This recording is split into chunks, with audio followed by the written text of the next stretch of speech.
Good morning, Raptor Freaks. Lexi Yachts here, Wednesday morning, and the Raptors beat the Nuggets last night in Vegas in the third game of their summer league for 2025.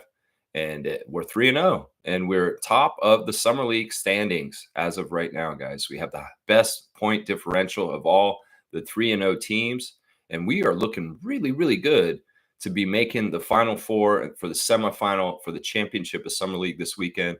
Yeah, I think the way it goes usually is you're going to play a game on Saturday to determine the semifinal. We'll play another team that gets to the certain point, and then the finals game may be on Monday next week. I'm trying to figure it out. So it's going to be pretty much the Raptors play every other day for like about 10 days, right?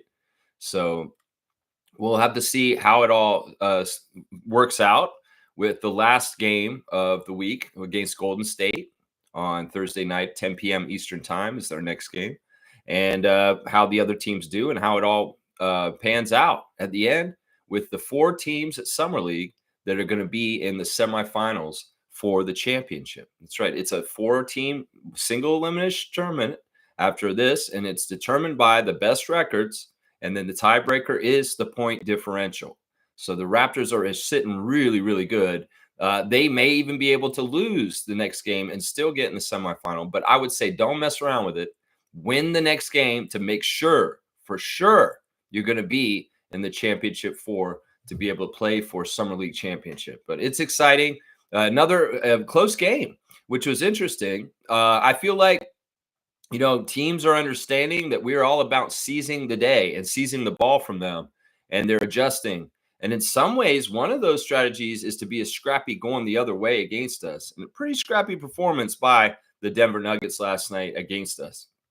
In fact, things got a little heated at times. It's like these three summer league games to me have been the good, the bad, and the ugly. The first game, we blew Chicago out bad and beat them by a huge margin, which has been really helpful in this point differential thing. That Chicago game was huge to help the Raptors be at the top of the standings in Summer League.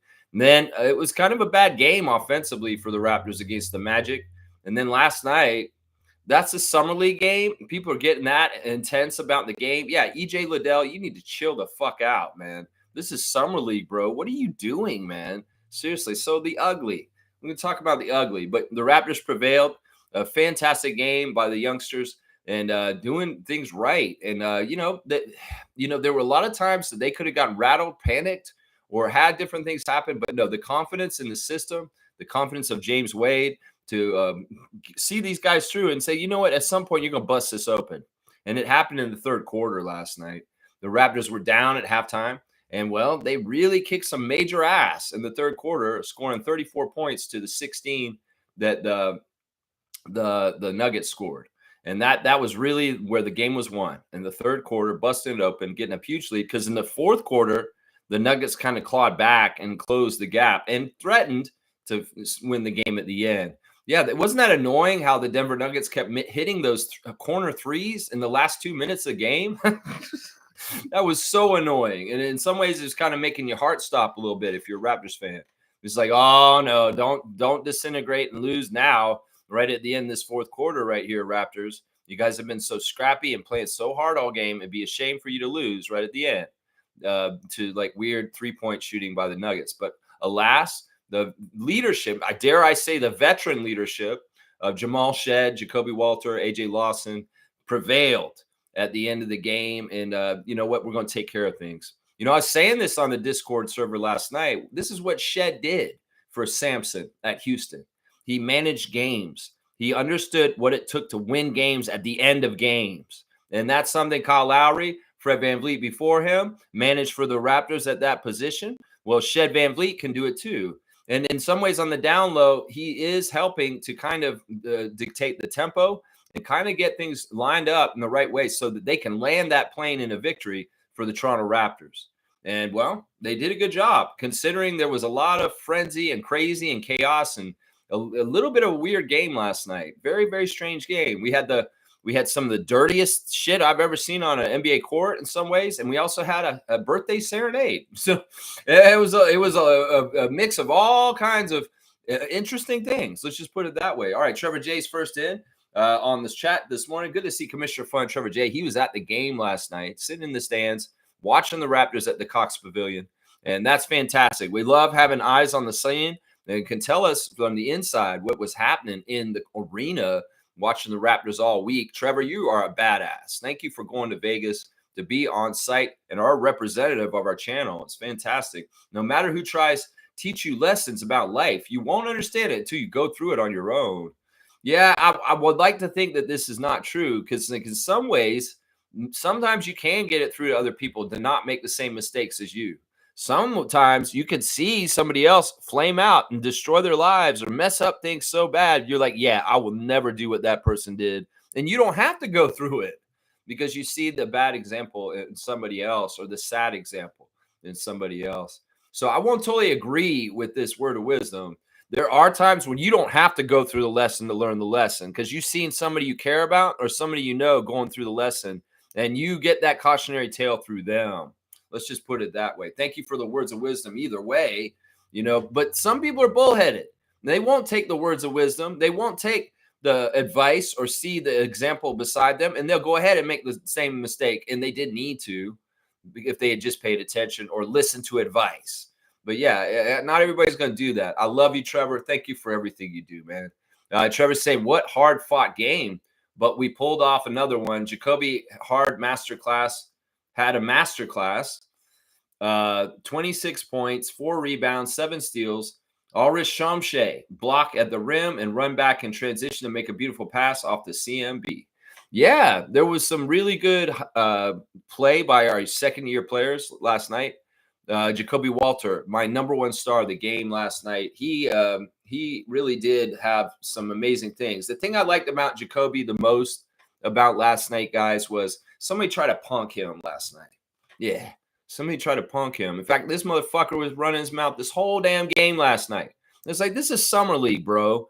I know you're trying to make the Nuggets. I know you're maybe in a situation where you're playing your ass off. You're playing for your life. You're playing for your career. You're playing for the NBA. But you need to fucking chill, EJ Liddell. Seriously, man. You're on my shit list now. Because honestly, the way you were talking and pushing people around and being a bully was wrong, man. And you started right from the start. It culminated in the end. Tyler Murkovich and the crew, Mirapil Malo, and the FIBA ref, you guys did not control this game correctly last night. You should have sanctioned EJ Liddell way earlier. And some of this stuff that happened later might not have happened. Because honestly, you should have warned that motherfucker because he was already hitting people illegally in dangerous ways in the first quarter. In fact, there was a play where he pushed down Jacoby and kind of glowered over him. And there was a lot of shit talking right then. And then he proceeded to go and shit talk with Elijah Martin. He went and proceeded to shit talk with other Raptors. And then in the fourth quarter, motherfucker did a forearm shiver. It was like a wrestling move. He jumped up in the air and went on Jacoby's face. And he had to be thrown out. Now, that shit wouldn't have happened if y'all had been warning him earlier, Tyler Murkovich.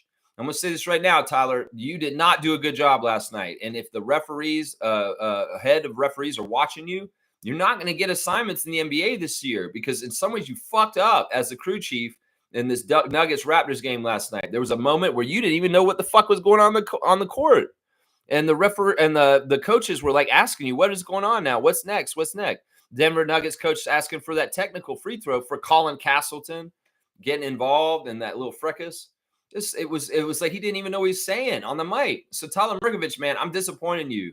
I know you're a good ref for the Raptors. We have a good winning percentage under you. But, man, you didn't do yourself any favors for this season. As much as players are playing to make their teams in Summer League, the refs are playing for assignments this year, and Murkovich fucked it up bad, man. Fucked it up real bad. Really, really bad job last night. So, EJ Liddell, 2-finger salute to you, my guy. 2-finger salute to you, motherfucker. Talking shit the whole night. What is this? This is how you try and get on the Nuggets by having an attitude like this? I don't know. Maybe the Nuggets will like this style. And they'll say, yeah, EJ, you're on the team for being a goon. I don't know, man. I would say this. And the crazy thing is, that young man, he was so tough and talking so much shit for most of the game. But as soon as he saw he might be in trouble, he got all scared like a little child and looked like he was about to cry on the bench. Seriously, man, you're punk ass, EJ Liddell. Seriously, I didn't even know much about you until last night, but now you go on that list as far as like a fake ass tough guy. Seriously, motherfucker. And this is the thing. This is why I'm proud of Jacoby, because that dude stepped to him and tried to punk his ass. And what did Kobe do? He went crazy offensively and let his game speak for him. He went and got that W. He went and played and outplayed EJ Liddell.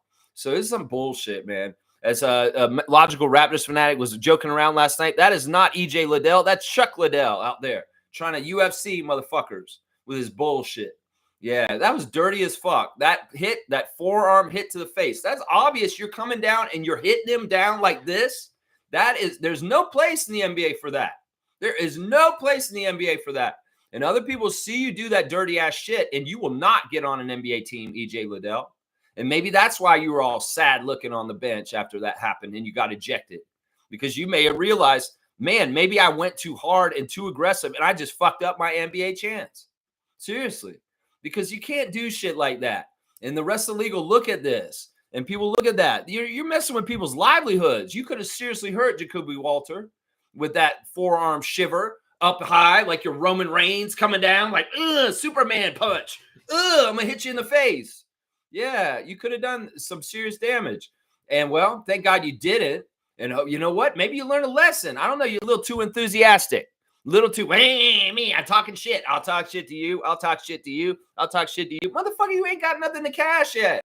You ain't done shit in the NBA. So don't come in here like you're Draymond Green and fucking start throwing your weight around like you're Draymond Green, EJ Liddell. Who the fuck are you, man?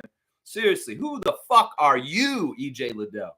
You don't have no game winner in the NBA like Jacoby Walter. So shut the fuck up, is what I would say to you, EJ Liddell, with all your John and bullshit and your cheap shot. Yeah, that flagrant foul on Elijah Martin, that was some bullshit, wasn't it? That was some bullshit. Yeah, all right. He can't help it if he has giant shoulders.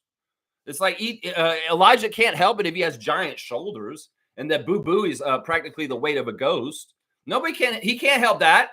He can't help that the weight class wasn't fair in that little interaction on the court. Elijah Martin's going for the ball. He's not trying to hurt anybody. So what if he has a wide load of shoulders and he just happened to bump a shoulder into Boo Booey and Boo Booey flew away like a ghost? Boo Booey, woo! Boo Berry, woo! And then he was overacting in his flop when he's falling face forward towards the announcer's table, but somehow he turns around and he hits his back dramatically like a WWE wrestler on the outside of the ring going into the guardrail between the fans and the ring. Oh, I'm Shawn Michaels falling on the ground against Hulk Hogan. That's what that shit was. Seriously. That's what that shit was. A little bit overacting. And then it's like the guys come over there, Boo Booey, say, stay down. Stay down. Yeah, we're going to milk this one. Boo Booey, he's a scorer. You've seen how he gets going. Crazy ass shots. But yeah, Elijah Martin, you didn't deserve that flagrant foul. That was bullshit. That was absolute bullshit. But I was like, after seeing that and then seeing the Jacoby play, I was like, man, you could better throw EJ Liddell out. You better throw him out. Mirkovic, you're going to come down that hard on Elijah Martin just because he has linebacker shoulders? Seriously? You're going to come down that hard on Elijah Martin just because he has linebacker shoulders? Come on now.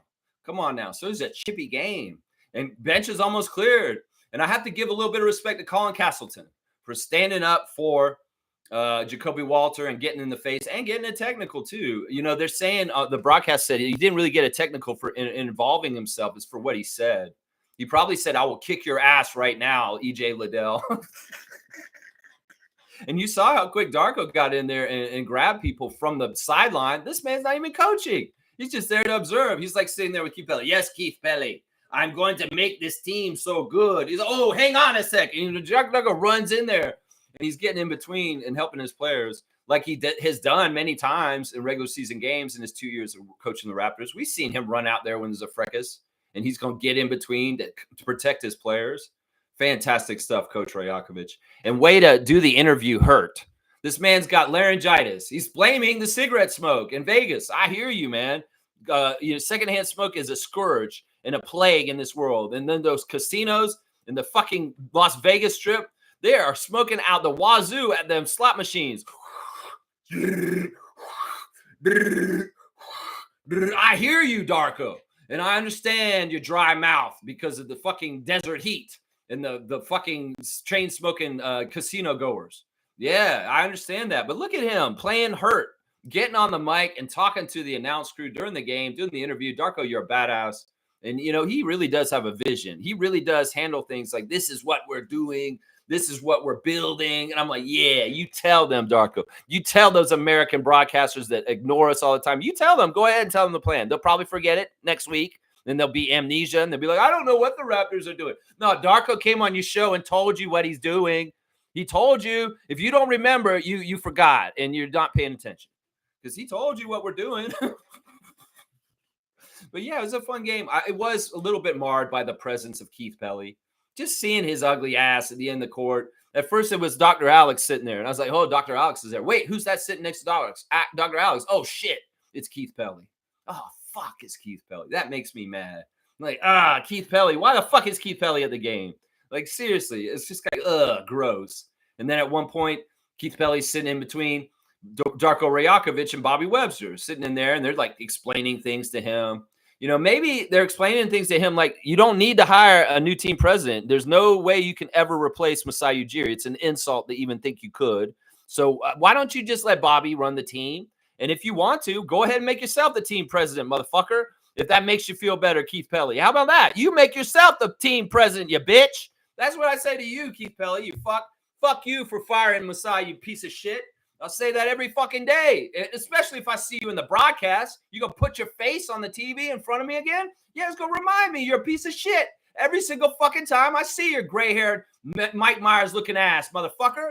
Yeah, every single time I see you, Keith Pelly. It's a big F you from me, from MU and me to you. ME and MU say fuck you to you, Keith Pelly. That's right.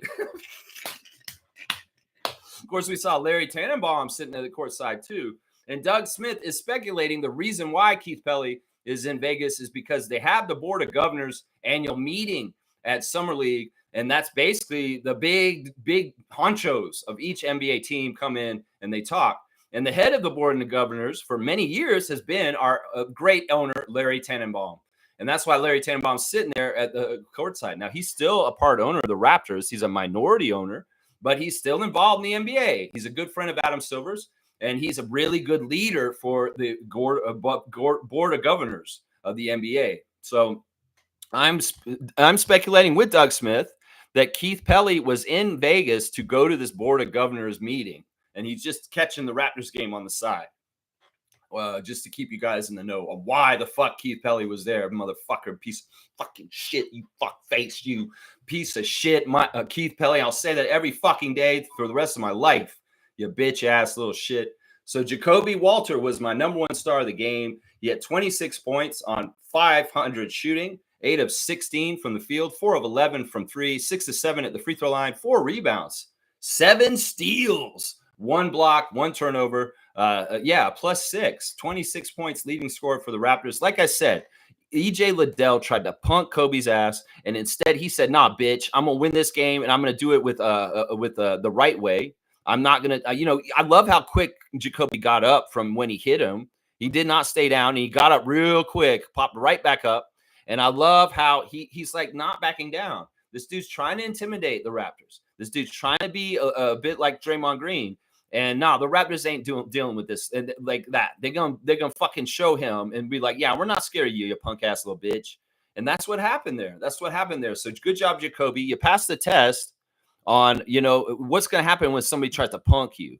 And well, he tried to punk you and you played through it and you did it the right way. That's the thing. You didn't let that energy get you off your game. You went into your game more directly and you made him pay for it. The shit talking didn't stop. It started early in the game and there was a lot of jawing back and forth, specifically with Liddell. Liddell absolutely was the epicenter for all of the issues in this area last night. He caused all that shit last night. I don't know if you're trying to be the next Draymond Green or what the fuck you're trying to do. This is the problem with Draymond Green.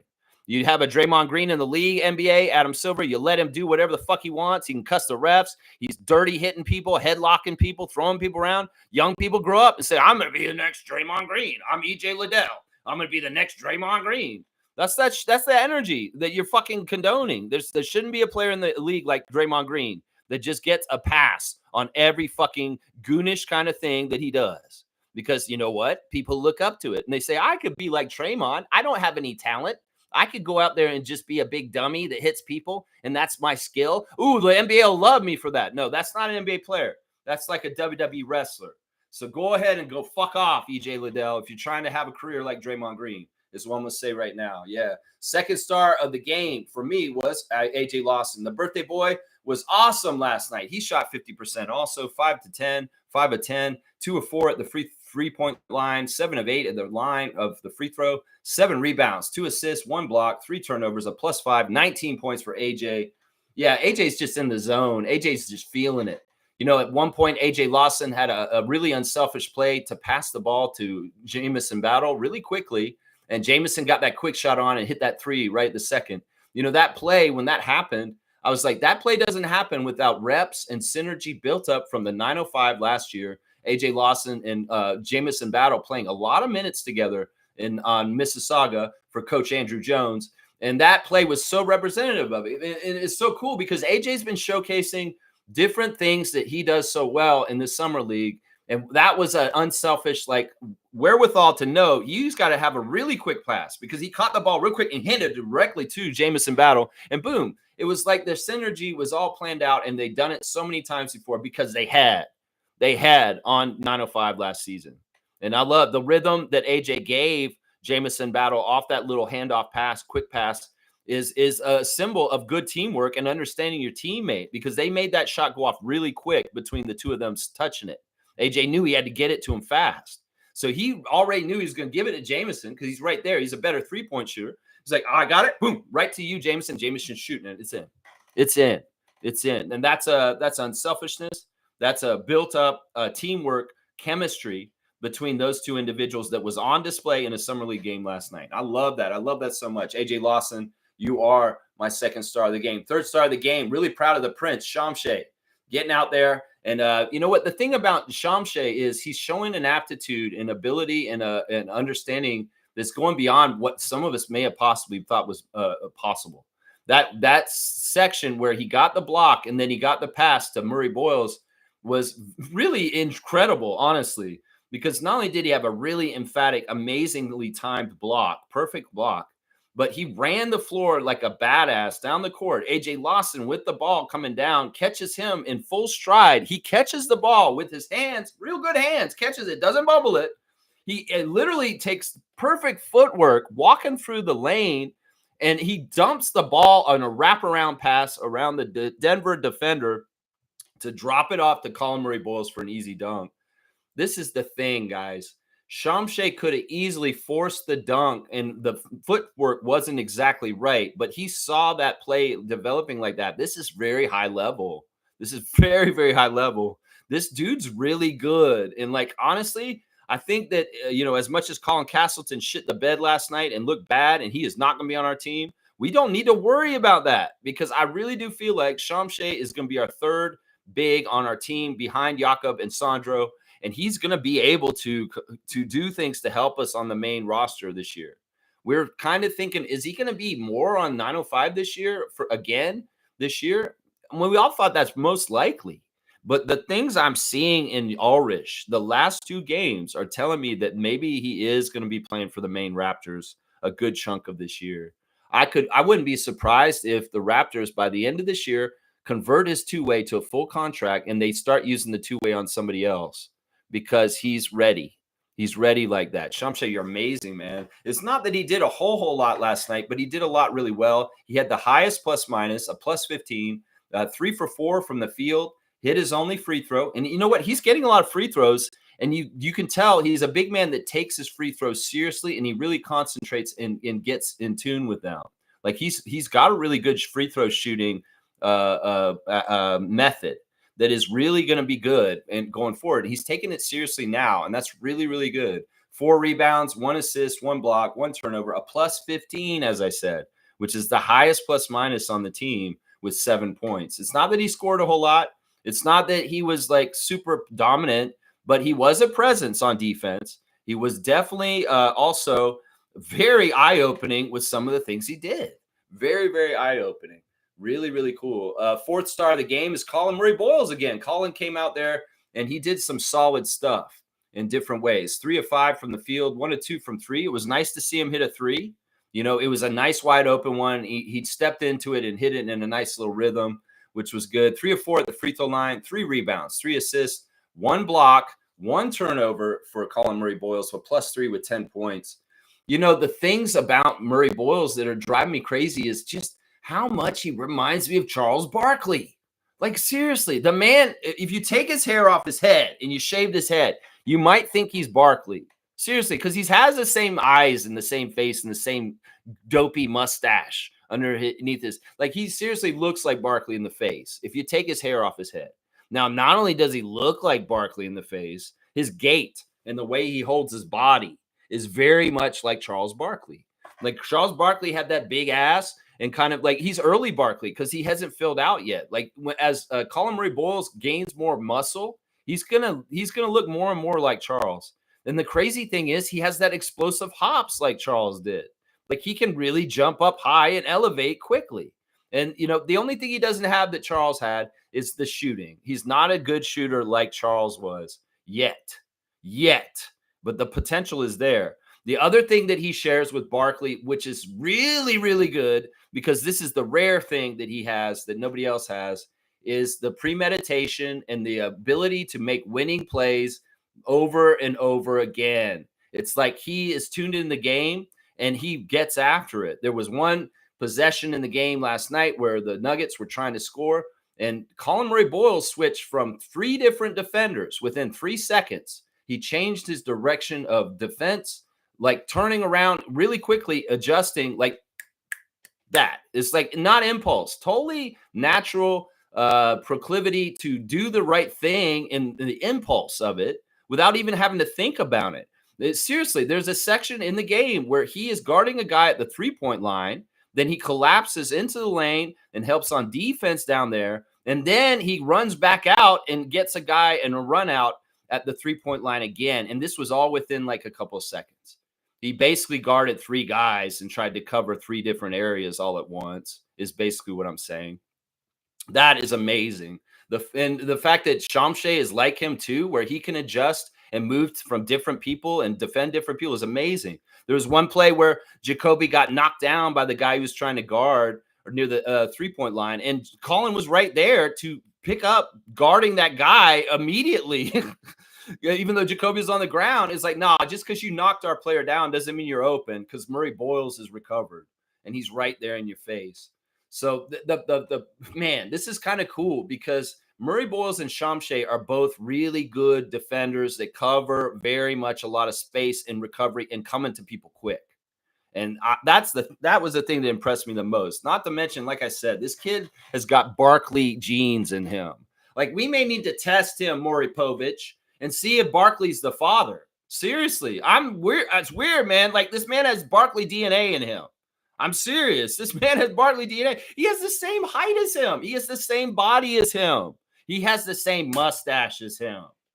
I'm telling you, we need to check him, Maury Povich. You are the father, Charles Barkley. Now, there's going to be a rumor around Raptors Nation that Charles Barkley is Colin Murray-Boyles' real dad. My last star of the game for last night is Jamal Shead. Jamal Shead did a great job of busting the game open for the Raptors in the third quarter. He came out. We did really bad in the first half. We had 39 points at halftime. And I was like, what the fuck are the Raptors doing with their life? They can't even score 40 points by halftime? What is this? So Shead came out after halftime, and he scored like 8 points in a row for the Raptors. And the Raptors just got going, and that's when we busted it open. And that was Shead leading the cause right after halftime and just taking it to the basket and saying, we're going to get something. Jacoby, after the game, was talking about how at halftime, and I knew this would happen because they played so bad in the first half that James Wade needed to talk to them at halftime and get them back right with the confidence on the offensive end and trying to make things happen. Of course, Jacoby Walter saying at the game, we had to keep plugging away on our defense because we know it's going to derive our offense eventually, and we will get our offense going if we play our defense right. And that's right.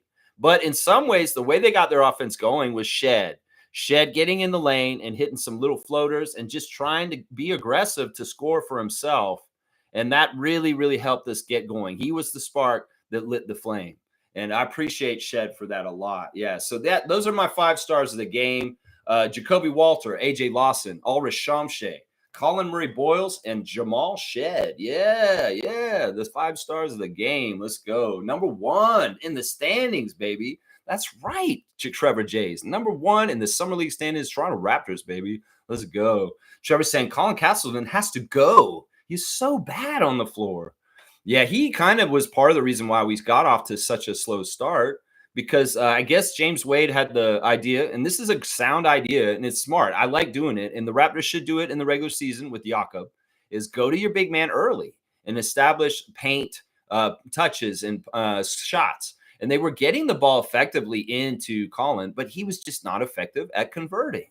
And it's kind of weird. He failed like about 4 or 5 different ways in the game at different times, whether it was an air ball from 3 outside, whether it was a missed push shot that was very simple. And the announcer said, Jakob Poeltl would have made that push shot if he had shot that. Yeah, that's true. That's true. But yeah, he didn't look good at all last night. His confidence was literally going down in front of our eyes. And you could see it in his eyes. He's starting to get shaken. You know, this is the thing, guys. This is the difference between having DeRozan code and not having DeRozan code. A guy who has DeRozan code works their ass off like Norman Powell to craziness where they're just go unconscious. They're going to do the muscle memory to get what they need to get to win. I look at Colin Castleton. I wonder how much he actually works on himself and his off time. You know, some guys are just really tall and they're good at basketball, and, you know, they kind of coast for a long time in their career.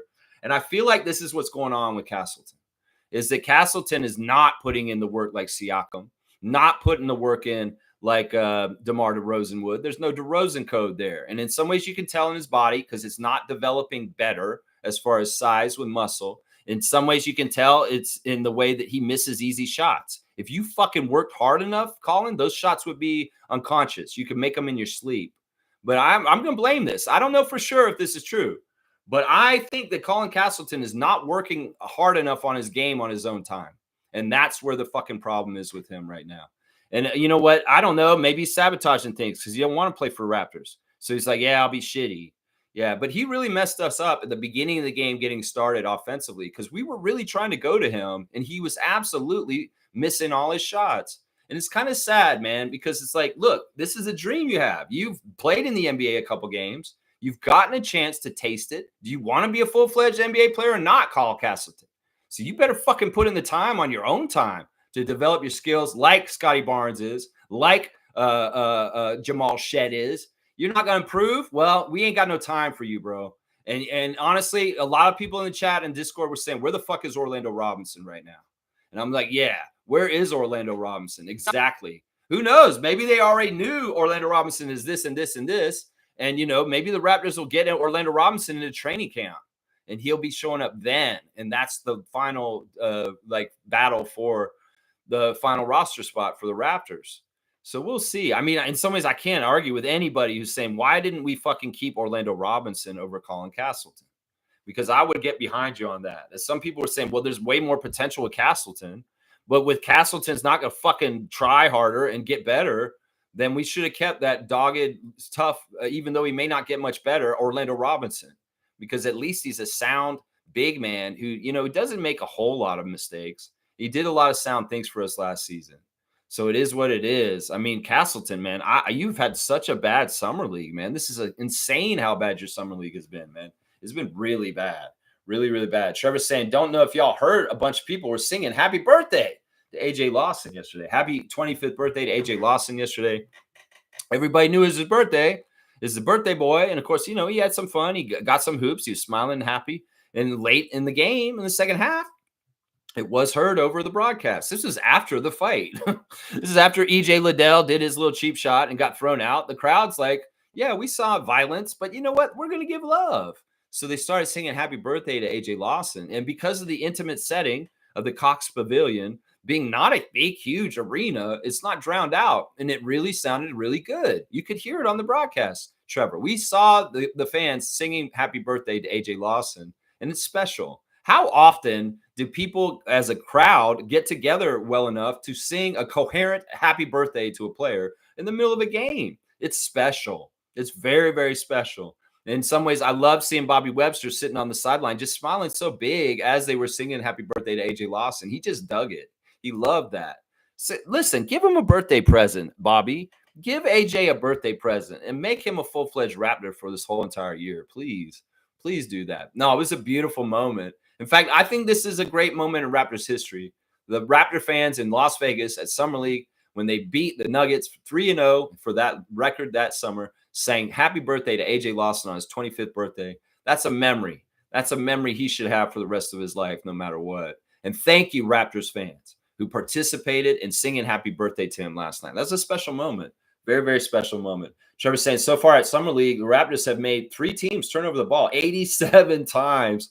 This is crazy, man. Like, the stats are nuts. And Blake Murphy just caught up to what I was saying last week. Man, Raptors show, y'all are behind the Raptors freak. I'm sorry. That's just the damn truth. I said before they even played in Summer League that they are going to be playing Spam Steal. Spam Steal, if you guys haven't heard me talk about it yet, is basically like when you play video games, you play NBA Live or something like that back in the day. It's basically your strategy is I'm going to hit steal as much as possible and keep my defensive player near the other team's ball handler at all times and just steal the ball from them over and over again and just keep running back and laying it up. Up until recently, there was no realistic way to play spam steal in real basketball. It's just a goofy thing, a hack, so to speak, in a video game to try and win. It's a weird strategy. In basketball games, it works very, very well in video games. If you spam steal and just run transition, easy dunks and layups back and forth, you often can run up the score on your opponent in video game basketball. Well, we're doing it in real life. We're kind of busting out of the computer screen like Tron and coming out and doing a video game strategy in real life. And it's actually fucking working, which is amazing to me. Spam steal is something now that Blake Murphy just realized last night that that's what the Raptors are doing. Well, sorry, Blake, you're behind me, bro. I said this a week ago today that we were going to be doing spam steal before we even took the court against the Chicago Bulls on Friday. Yeah, I saw the roster and I saw Chucky Hepburn coming in as the ACC Defensive Player of the Year. I understood Elijah Martin a little bit. And I was like, man, we're going to try and steal the shit out of the ball, aren't we? And yep, that's what we're doing. Spam steal. It's the new thing, man. Long arm monsters, Vision 6'9". Wow, it's spam steal this year, guys. And it's going to be a lot of fun. You guys are seeing this. Like, the announcers, they can't even be haters towards the Raptors at Summer League. They have to respect it, and they're kind of enjoying it. It's like, listen, guy, I think when we watch the Raptors, it's very entertaining. It's a very entertaining game when the Raptors take the court. We've been saying this for a couple of years up here, but y'all ignore us, that we are good to watch. Seriously. And maybe y'all should put us on national television in the States more because the games are fun to watch. You cannot help but admire the way the Raptors get after the ball and play defense. It's entertaining to people who love watching basketball to see that effort. And it's fun to watch because it's kind of like all over the place. And you see guys hitting the floor and you see how the Raptors in tandem attack ball handlers and just one of them knock it loose and the other one's getting the other half of the work done. It's a beautiful thing. And even these hater announcers that are on ESPN and NBA TV, they can't help but love the Raptors style. The spam steal style. It's really cool, man. I'm loving it, man. I'm loving it. That's right. Trevor J saying WNBA wins. Indiana beat Connecticut. Clark left the game with an injury, and the Sparks beat Washington. Okay, yeah, a couple games last night. I hope you checked on your roster and you put your team in. Kareem, yeah. Tonight we've got Atlanta at Chicago. Tim Green is the crew chief with Teresa Stuck and Gerda Gatling. Phoenix at Minnesota, Roy Guibien with Amy Bonner and Sarah Williams. Golden State at Seattle, Madge Forsberg will ref with Kevin Fahey and Jason Alabanza. Indiana at New York, Tierra Cruz with Tony Patillo and Catherine Chang. And then the Vegas Aces versus the Dallas team, Eric Bruton, Blanca Burns, and Gina Cross. Of course, tonight is the last night of WNBA action before they go on the All-Star break. So, yeah, get your lineup set up and get them out there. Yeah, we're having fun with the WNBA Fantasy League for Raptor Freaks. It's been a lot of fun this year.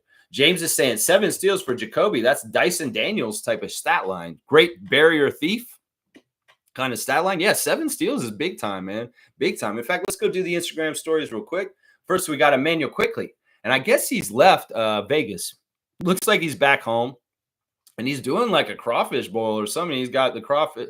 Looks like, oh, man, that looks so good. He's got shrimp and lobster and crawfish and corn on the cob. Yeah, he's doing something like there. That looks like paella kind of stuff right there. Oh, that looks so good. Oh, my gosh, the finished product looks good. Emmanuel, what are you doing to me? You're like Trevor J.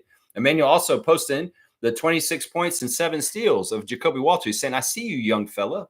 Yeah, did you not stay in Vegas and just watch the game there? No, you left and you saw it on TV? Okay, well, that's fine. Maybe you guys didn't want to be there the whole time. You're there for 2 games, and I appreciate that at least. Coach Andrew Jones is showing his young son is out on the hockey rink learning some hockey. So he's out there skating around and playing some hockey. Of course, that's his wife filming it because he's in Vegas and away from the family. But yeah, Coach Andrew Jones also showing the hard work that's going on with the team. And there's more of the kids and Ava B. Hoopin. Yeah, good win by the Raptors, 101-97. Yuta Watanabe is very happy right now because his teammate from the Phoenix Suns, Nasir Little, has signed with his Japanese team, Shiba. So Yuta's saying, looking forward to playing with you again. Nasir Little signed to the Japanese league, and he's going to be teammates with Yuta on his team in Japan next. So I wonder if Nasir took that job because of Yuta. He's like, yeah, Yuta's cool as hell. I'll go play with him in Japan. So it's kind of cool. Nasir Little is now playing in Japanese league, and he's staying teammates with Yuta Watanabe. That's right. Junkyard Dog was speaking last night. He's talking about being a role player. How do you become a better role player? Of course, he's on his book tour. I'm reading Junkyard Dog's role player book, and I'll have a book review on it at some point when Summer League calms down. We'll do a JYD book report as a Sunday report one morning coming up. So be ready for that. Yeah, very cool to see the JYD on the talking circuit, talking to the people about being a role player in your life and finding out opportunities. Brandon Ingram's got a picture of himself with the neighborhood kids from way back. And also he's got the picture taken by former Raptor CJ Miles is at Summer League Las Vegas, and he is shadowing the Raptors team as a photographer. He's actually been taking a lot of action pictures of them in practice and in the games and posting them a lot. It looks like CJ's got some talent and an eye for the lens. And, well, Brandon's posted a picture of him at the practice facility at the Wynn Casino Ballroom, sitting on the sidelines in a nice black and white picture taken by our guy, CJ Miles. That's right. Grady Dick has got a nice picture of him and his lady. She's wearing a nice little red outfit, and looks like they're about to go out on the town. Grady looks like he needs some sleep, though. Grady looks a little worn out in the picture, man. I understand, man. Let's see what else is Grady doing. There he is putting up shots in the Wynn Ballroom Casino Ballroom. Yeah, he's just throwing shots up there and putting them right through. Grady's shoulders and arms look bigger, and I'm excited to see what Grady Dick's going to do next. Of course, Darko talking about Grady on the broadcast last night, and Scotty glowingly about their growth and what they expect of them coming up this season. So Dark, AJ Lawson, and hopefully they are bonding because of being Gamecocks and their connection from their alma mater. So that's really good. Jamison Battle had a bounce back game last night, and it was really good. He's an honorable mention for the game last night. He did hit a couple of 3 threes, and he looked way better and more confident, especially with that 1 3 he hit at the buzzer. That was fantastic. So we've had a couple of Raptors hit buzzer beater threes in a couple of games recently, and that's awesome.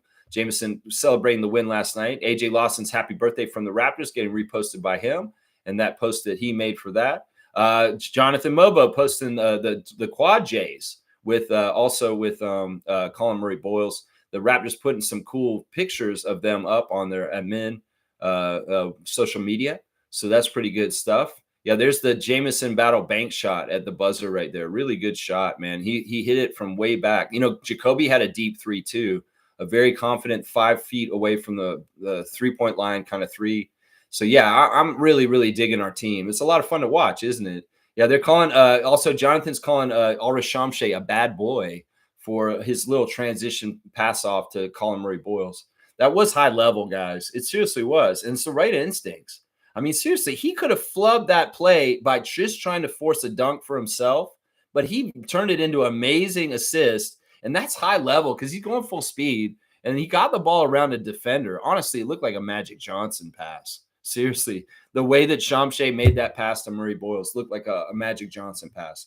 Wubbs celebrating the victory on his Instagram also. Lots of highlights from this game, like AJ Lawson to Ulrich. He liked that play. And then also there's a transition play where Jacoby knocked it loose, and he ran back down the other way and dunked it. Yeah, there was a lot of good steals. The Raptors are still harassing the hell out of the other teams and making them turn the ball over left and right. And I love how pumped the bench is getting for the defensive plays. It's like, yeah, teams get up for like dunking on people's heads and offensive plays, but I love that the Raptors bench gets all riled up over defensive steals and things like that. It says a lot, man. Actually, it says a lot about them. Shed showing some highlights on his Instagram also. It's all about the game. It's all about the score, 101-97. And yeah, just good stuff. There's a friend of Shed's watching him in a bowling alley and putting him on blast, watching him at Summer League, playing for the Raptors against the Nuggets. You got to love it. Oh, you got to love it. And more life to my brother is what he's saying to AJ Lawson. Jamal Shed wishing him a birthday wish also. Shamshay in action on his Instagram showing that pass around Spencer Jones. Fantastic play, man. That whole sequence was awesome. Yeah, just really, really good stuff, Shamshay. Keep going, man. You're really surprising me. And some of it is like your IQ and your ability is really sensational. Really, really sensational. Toronto Tempo president, Teresa Resch, is welcoming the Portland Fire. The new name and logo is there. And yeah, welcome to the league. And you guys are behind us, but not that far behind us. So yeah, Portland, Toronto coming in the league next year. We'll have to see how expansion Toronto Tempo season goes. It's going to be awesome. We're going to be all about it. Let's see. Slim Duck is still on the Love Island tip, posting stuff from Love Island. Chris is also riding around with his son, and his son was getting into the music, a little bit of fist pumping. And Chris seemed like a proud dad, seeing his son getting down to the music in the car, in the car seat, in the back seat. Man, he's such a good dad, I'll bet, man. Seriously, somebody like Chris, who maybe had a tumultuous childhood and raising with the father figure, he's not going to let that happen to his son. I know that right now. He's a fantastic dad. We love you, Chris Boucher. And whatever's going to happen in the next couple of weeks, it's just going to happen. We know that you're probably not with our team anymore, but we just wish you the best, man. We love you, Chris, so much. But he is posting himself in a Raptors shirt in the next picture. You know, Logical Raptors fanatic was kind of arguing with us last night about the possibility of Chris still being a Raptor, but I just don't see it, man. If he really thought that was going to happen, he would be at Summer League with the team like he was the last couple years. Alas, Chris Boucher is not in Las Vegas. He's with his son in the car listening to music. That's right. Pascal Siakam's adiosing to Las Vegas in Summer League. He dropped through and saw some Indiana Pacers Summer League games, and then he peaced out. He said it's sliced Vegas. And he took a bunch of nice pictures of himself, obviously, because he's in our tour, just like his old teammate CJ Miles, taking lots of pictures. So, yeah, Siakam, I hope you had a good time there. Also, Siakam's won the 2025 Community Engagement Award. I'm not even sure for where or what. He's for Indiana. Indiana Civil Rights Commission is giving Siakam the 2025 Community Engagement Award. Man, that's just what we do. We make quality people here in Toronto. Siakam's getting a Civil Rights Engagement Award, and Fred VanVleet is now the president of the Players Association. That's just how it is up here. That's right. That's just how it is. Norman Powell, of course, is in the grind has been taken to South Beach, and he's posted a link to, if you want to play for Jamaica, he's got a link to how you can become eligible to play for the national team of Jamaica, guys. So if you've ever aspired to this and you want to try and figure it out, maybe he needs to send this link to Scotty Barnes. I don't know. But yeah, Norman has a link up on his Instagram stories that can tell you how to become eligible to play for Team Jamaica. So if you have those aspirations, go on and get it then and understand the grind. He's also got a post of Dwayne Wade on a podcast recently talking about meeting Norman Powell when he first came into the league and how much he respected him. Of course, Wade is talking about Powell because he's now Heat Nation. And Wade wants to talk about his experience with Powell for Heat fans to understand. He said, when Norman came into the league, he was very much in awe of me. You could tell he had a lot of respect for me, and he looked up to me. But also at the same time, he's like, I'm going to fucking beat your ass.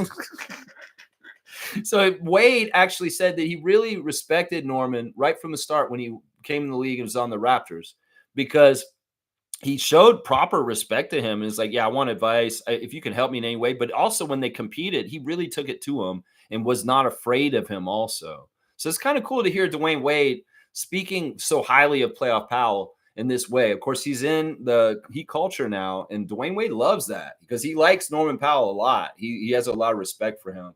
Gary Trent Jr. was celebrating a birthday with Dame Lillard.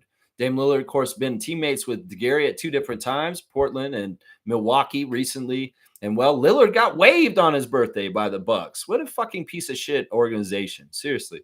But Gary out there with Dame and wishing him happy birthday to the big homie. And there's a group there of hanging out, guys. And it looks like in this picture, we've got Gary Trent Jr., Dame Lillard, an unknown player. I don't know who that is. It kind of looks like Grant Long, but I know that's not Grant Long in the middle. And then DeLon Wright also in the picture. So a couple of former Raptors with Dame Lillard, Dame Dollar celebrating Damian Lillard's birthday. Dollar time party is where they were at. Dollar weekend 2025. There you go. Young Och is putting on blast his skills camp. Oshai Abaji Foundation Basketball Skills Camp is July the 25th from 9 a.m. to noon. It's at the Mocan Training Facility in Overland Park, Kansas. And girls and boys 8 to 18, all skills are welcome. So if you want to go to Oshai Abaji's camp and you're in Overland, Kansas, you could go to Young Och's Foundation Basketball Skills Camp. So sign up now. It's going fast.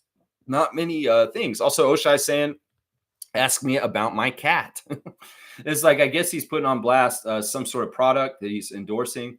But yeah, ask me about his cat. He's a known cat lover. And, well, he's all about them cats. This is what it's saying. Lloyd is putting on blast his good friend Jonathan Mobo in his highlight reel from some of the Summer League right now. What about Lloyd is very proud of Jonathan. I sent him a fire emoji about it, and he liked it. So, Lloyd, I appreciate you. DeMar DeRozan with a picture of him and DeAr DeRozan. And he's playing Jay-Z's Blue song about his daughter, Blue. And, yeah, the lyrics are fitting to DeMar's dynamic with his oldest daughter, DeAr. Yeah, DeAr DeRozan's growing up real fast, man. She's up to his shoulder now, which is very interesting. She's pretty tall at this point. You know, it's only been, 2 or 3 years? This girl's already looking like a young woman now. She looked like a little kid when she was yelling at us a couple years ago. Well, she's had a growth spurt, and DR's looking older. I can't hate on DR, guys. DR came and got revenge for DeMar DeRozan for how we did him in that trade. And we're all settled up now. We're even. In some ways, that was the karmic equalization. Put the Raptors out in a play-in game to make up for DeMar getting traded and breaking his heart.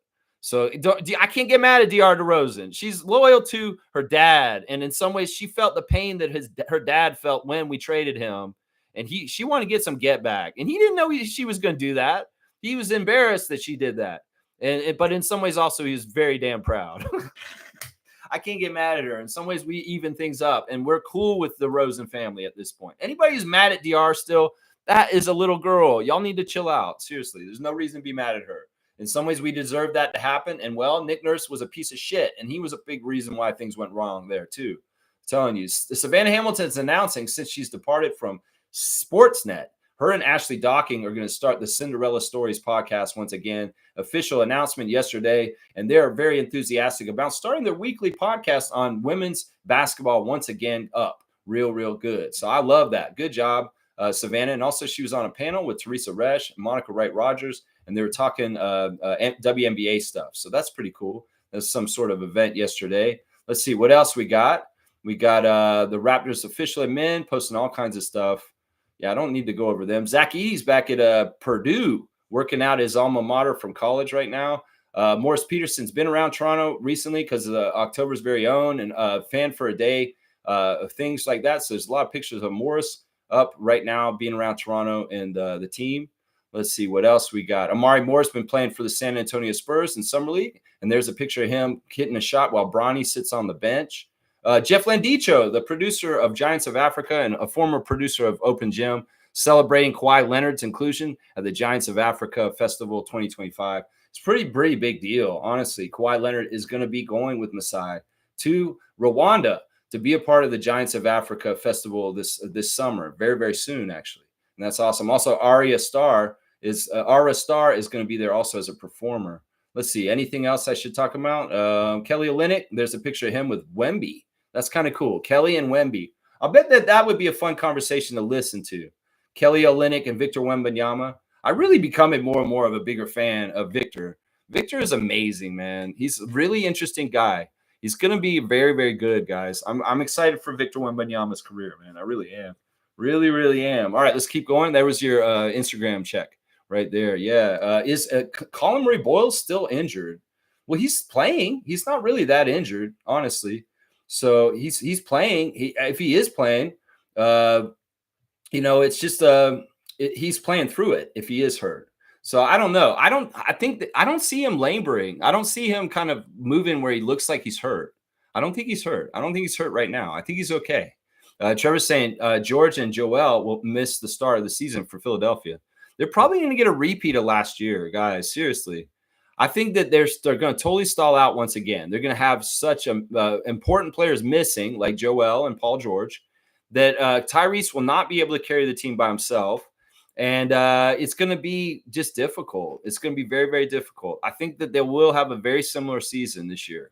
Sixers. The Sixers aren't going to bounce back to the top of the playoffs and the standings. No, we're more likely to do that than the Sixers this year. Seriously. Good morning, Raptor Freak family from Stargate. Stargate is always a joy to hang out with you on the Raptor Freak Discord and talk during the game. Thank you also to Stillman, Jillian, Logical Raptors Fanatic, Fiercey. The whole crew was in there. We had a real fun, lively discussion during the game last night. But Stargate, especially talking to you, is always a joy. Trucker Kaz is here. Good morning, Lex, Stargate, and Raptor Freak crew. Good morning to you, Kaz. I hope you're having a great day and all the blessings of the world to you and your family. Hope you're doing great. And here's our man of blessings right here, Randolph Phillips. Blessings, beloved Raptors Freaks family. Do not let others put a period in your life where God has placed a comma. Don't stop where God says pause and refresh. That is amazing word of wisdom. I'm going to give Randolph a dunk because honestly, I love this. He's saying don't stop because somebody tries to put a period on you, but it's really a comma. That is amazing. That is amazing. I love that because people will try and trifle you. They will try and stop you. You got the Vince Carter 15, my guy. Look at that, Randolph. You're a 15 with Vince Carter. And that's not up to them. They may be haters. They may be trying to stifle you and stop you from getting a goal because they couldn't do it and they don't want to see somebody else achieve something they couldn't. So, yeah, don't let other people dictate what you can do in your life. You choose for yourself what you can do and go do it. It's your life. It's not theirs. So why the fuck are you doing what they want you to do? Do what you want to do and make it so. That's right. Blessings to the Phillips family, all the Raptor Freak families. And I appreciate everybody being here with me this morning. I hope you're enjoying the Summer League with the Raptors and the great fun vibes and the fun of the games. It's been very enjoyable. Very, very enjoyable. Fiercey is here. Good to see MJ. Morning, fam. Happy Wednesday. Great conversation on the Discord. Yeah, glad we got the win. But once again, free throws are a problem. Jacoby was the man yesterday to the point he irritated that bum. He irritated him really early. It's not even like there was any time to build up the boiling over of EJ Liddell. He was mad immediately in the first quarter. It's almost like he premeditated. I'm going to come out there and be a punk ass bitch. And I'm going to come out there. He shouldn't have that angry energy right off the start. And that's why it's like Jacoby's like, whoa, bro. Whoa. And it's like, all right, you're going to be like that? Well, I'm not going to match you with my mouth.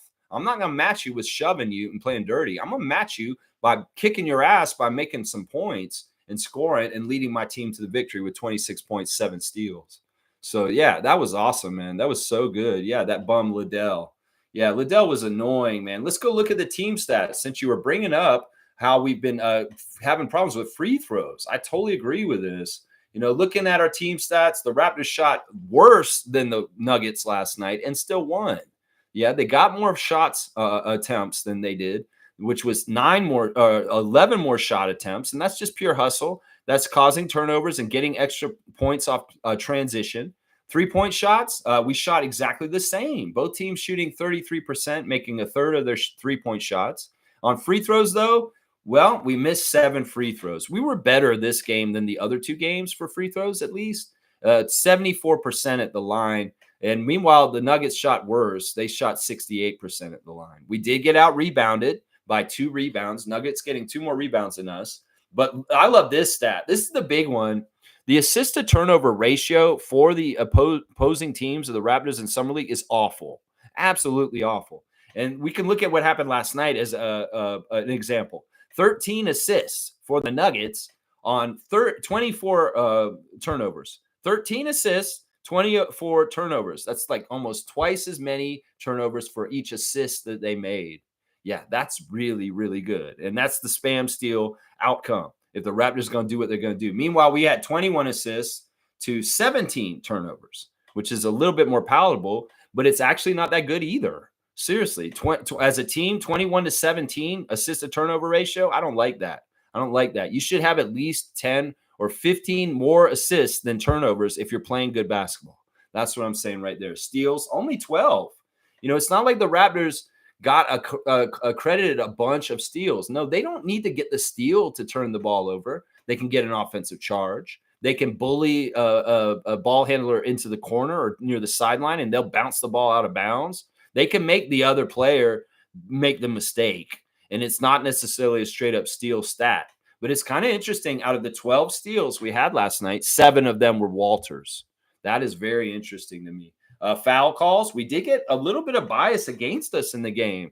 And I was telling the Raptor Freaks in the Discord, no, this crew is not against us. There's not a bias against the Raptors like there is sometimes in regular season or playoffs. This is a summer league game. They don't give a shit who wins this game. So there's no reason for Tyler Murkovich and Maripel Malo and the FIBA ref to do anything biased against us. Although it did seem like they were unfair to us with the way they adjudicated the flagrant foul stuff. And also it did seem like they were not being totally fair with some of the foul calls. I will say that, but it is what it is. But yeah, Raptors win.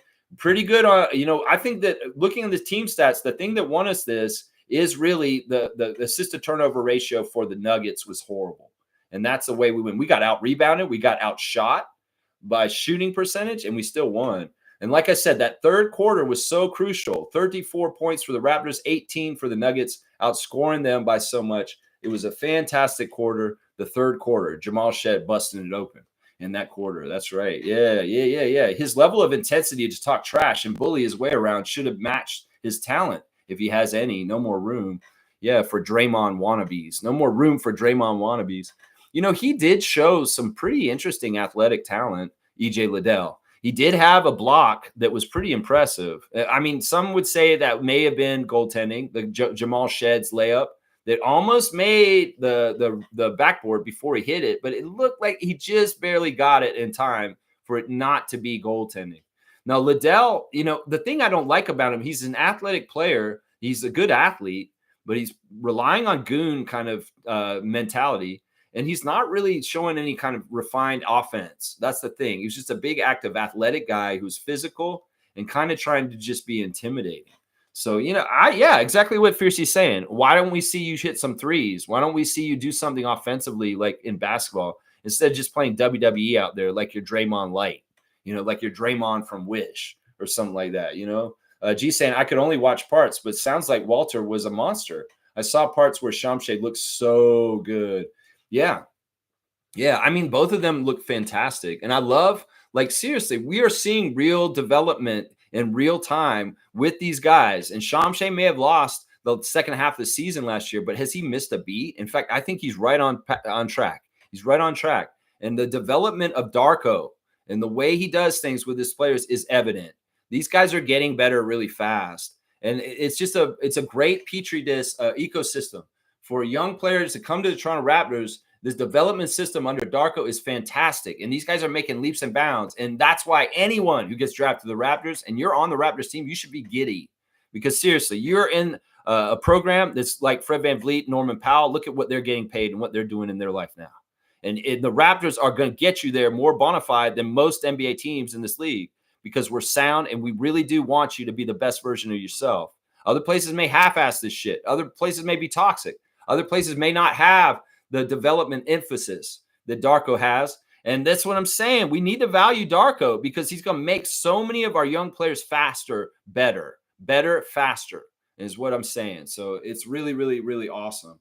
And Walter and Shamshay's progress in the last year is a very, very good testament to the great development ecosystem that Darko Rajakovic has set up around the Raptors. Right now, I'm telling you, Duke Rocks is saying how many people were swearing at the TV last night watching Castleton. Good to see Jason Dukes, our original Raptor Freak NBA fantasy champion, the first year we had. Jason, good to see you, man. I hope you're doing very well. Yeah, I mean, everybody, and that's the thing. He knows the spotlight's on him. He's seen it all, and he's sweating. He's looking a little teary-eyed. He's looking like, oh, man, shaky.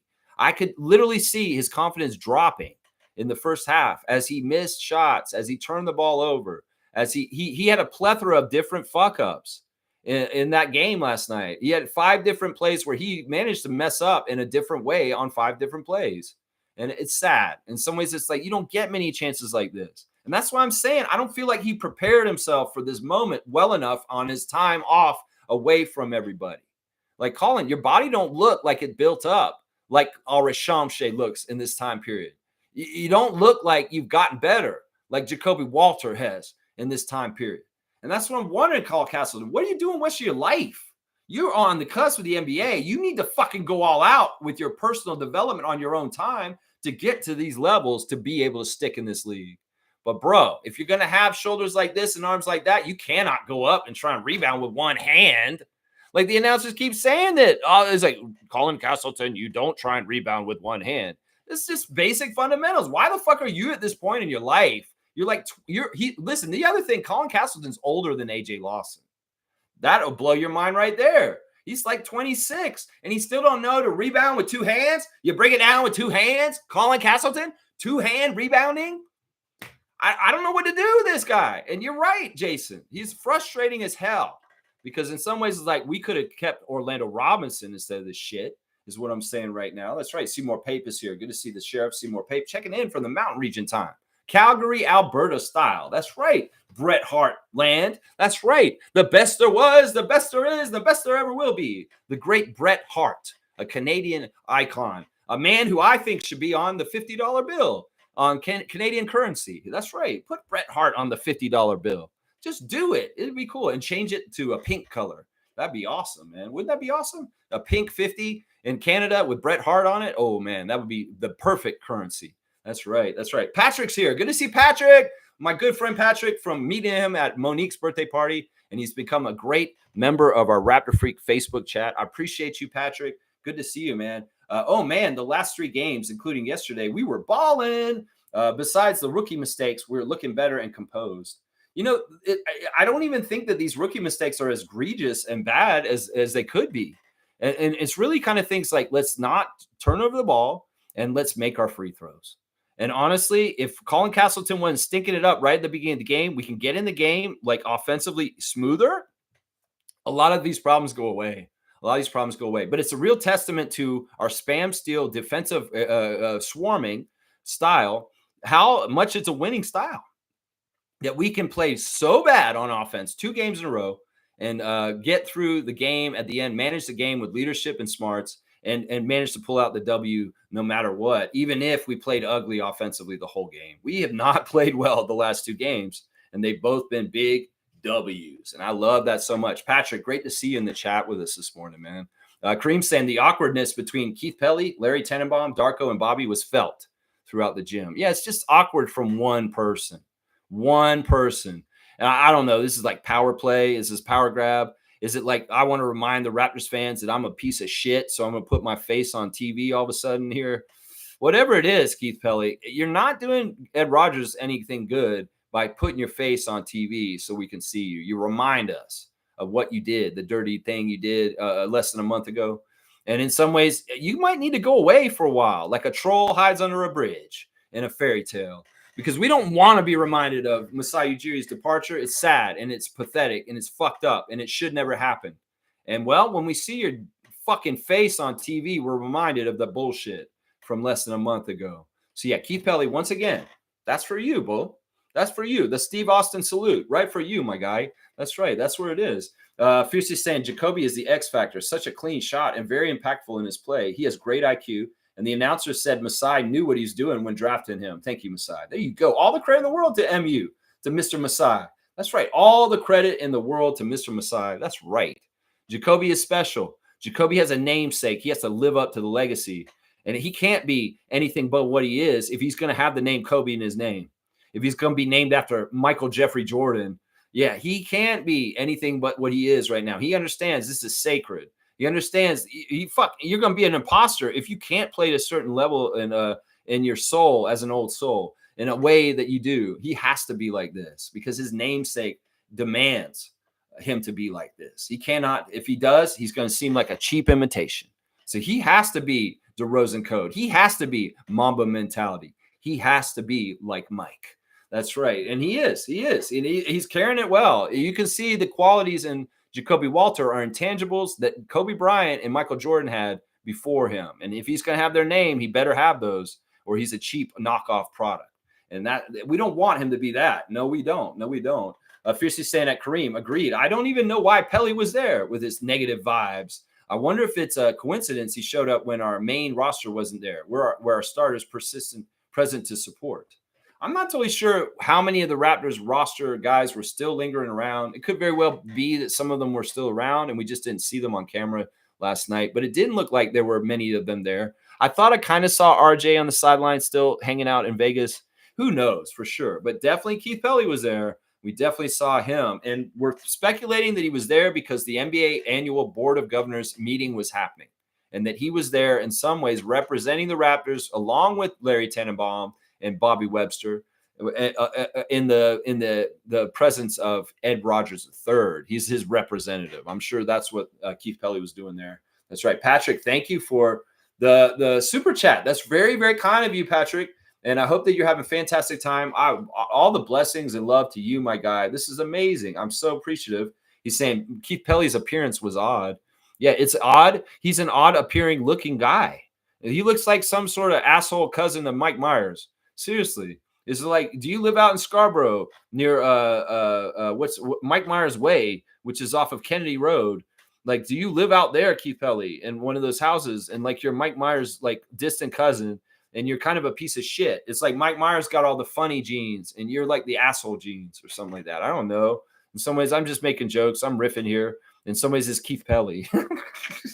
Keith Pelly. But Patrick, thank you for the super chat. That's very, very kind.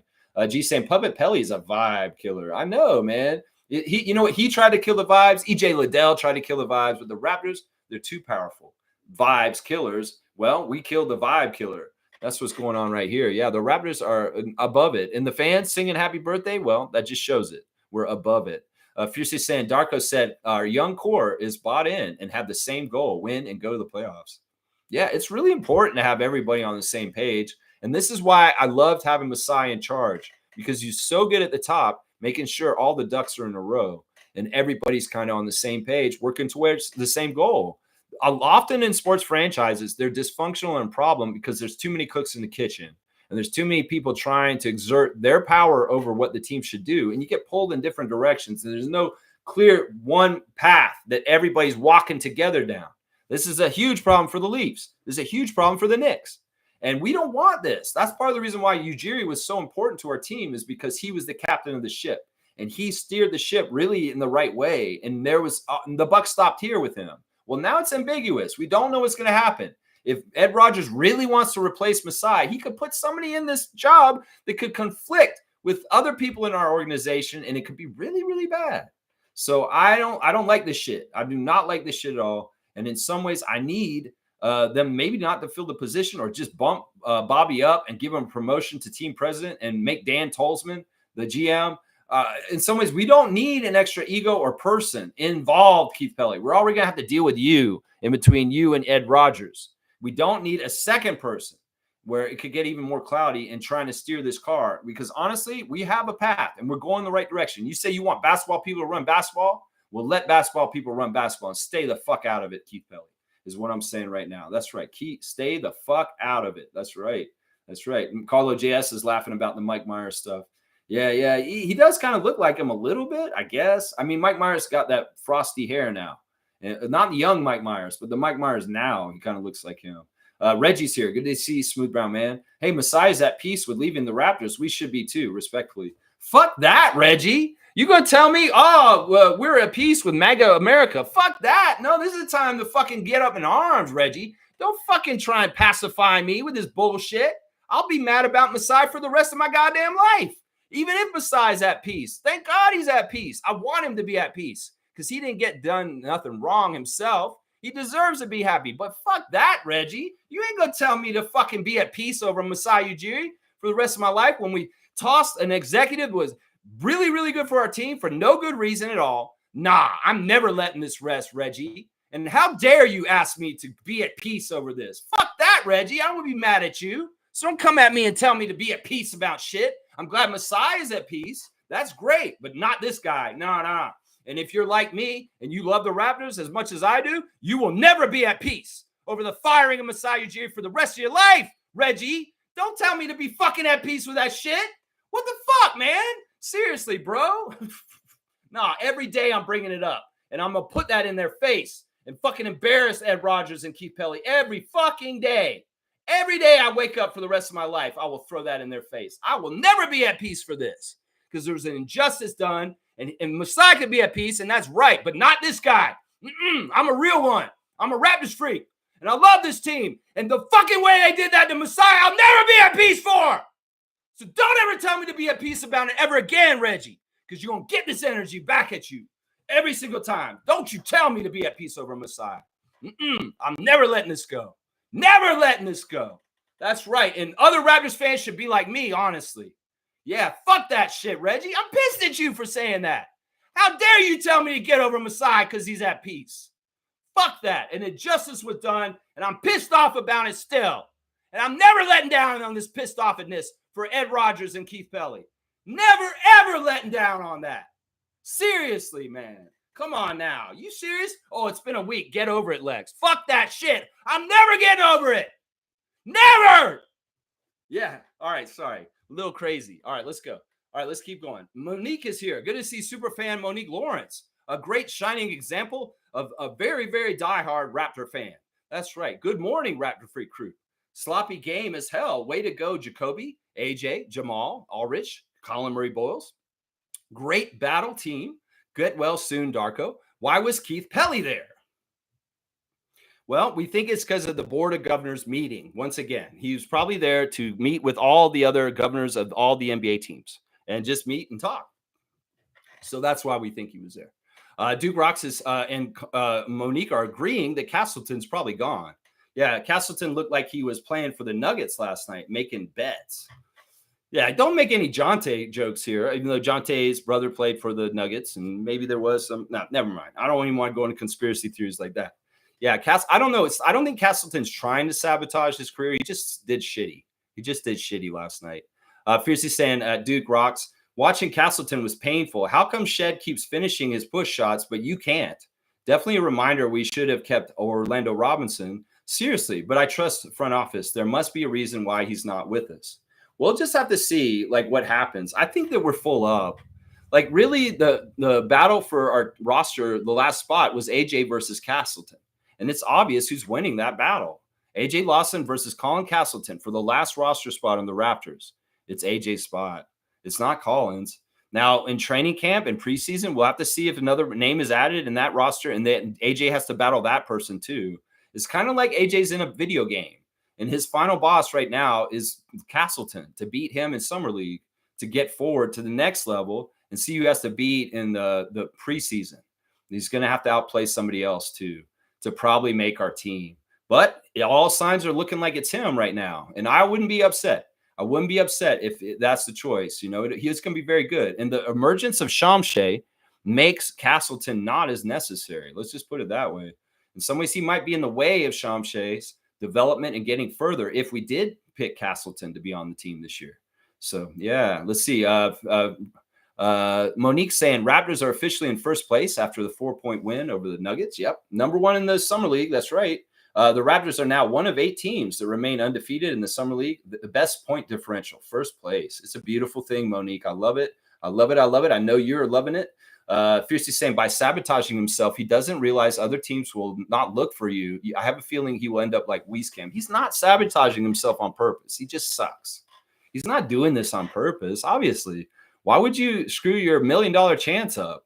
No, he's just messing up. You guys can't say he's sabotaging. He's not doing this on purpose, guys.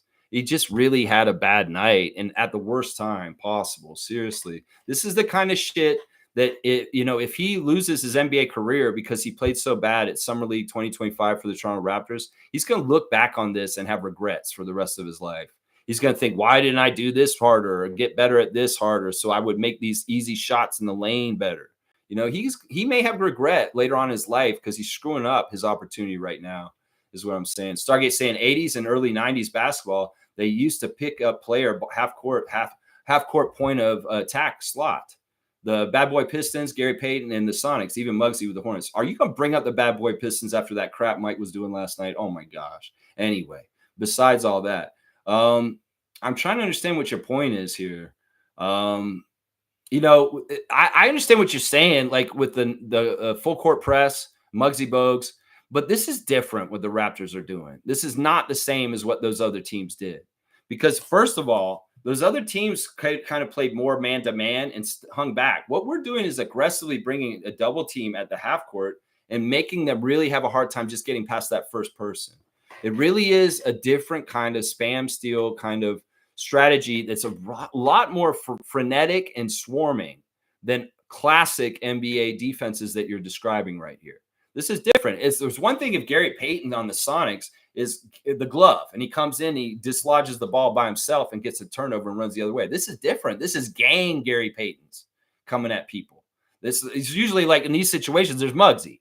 Muggsy going to run around real on low and he's going to steal the ball because he plays fast and he's on a lower level where he can just pick the ball from people that are taller. This one guy trying to steal it. This is different.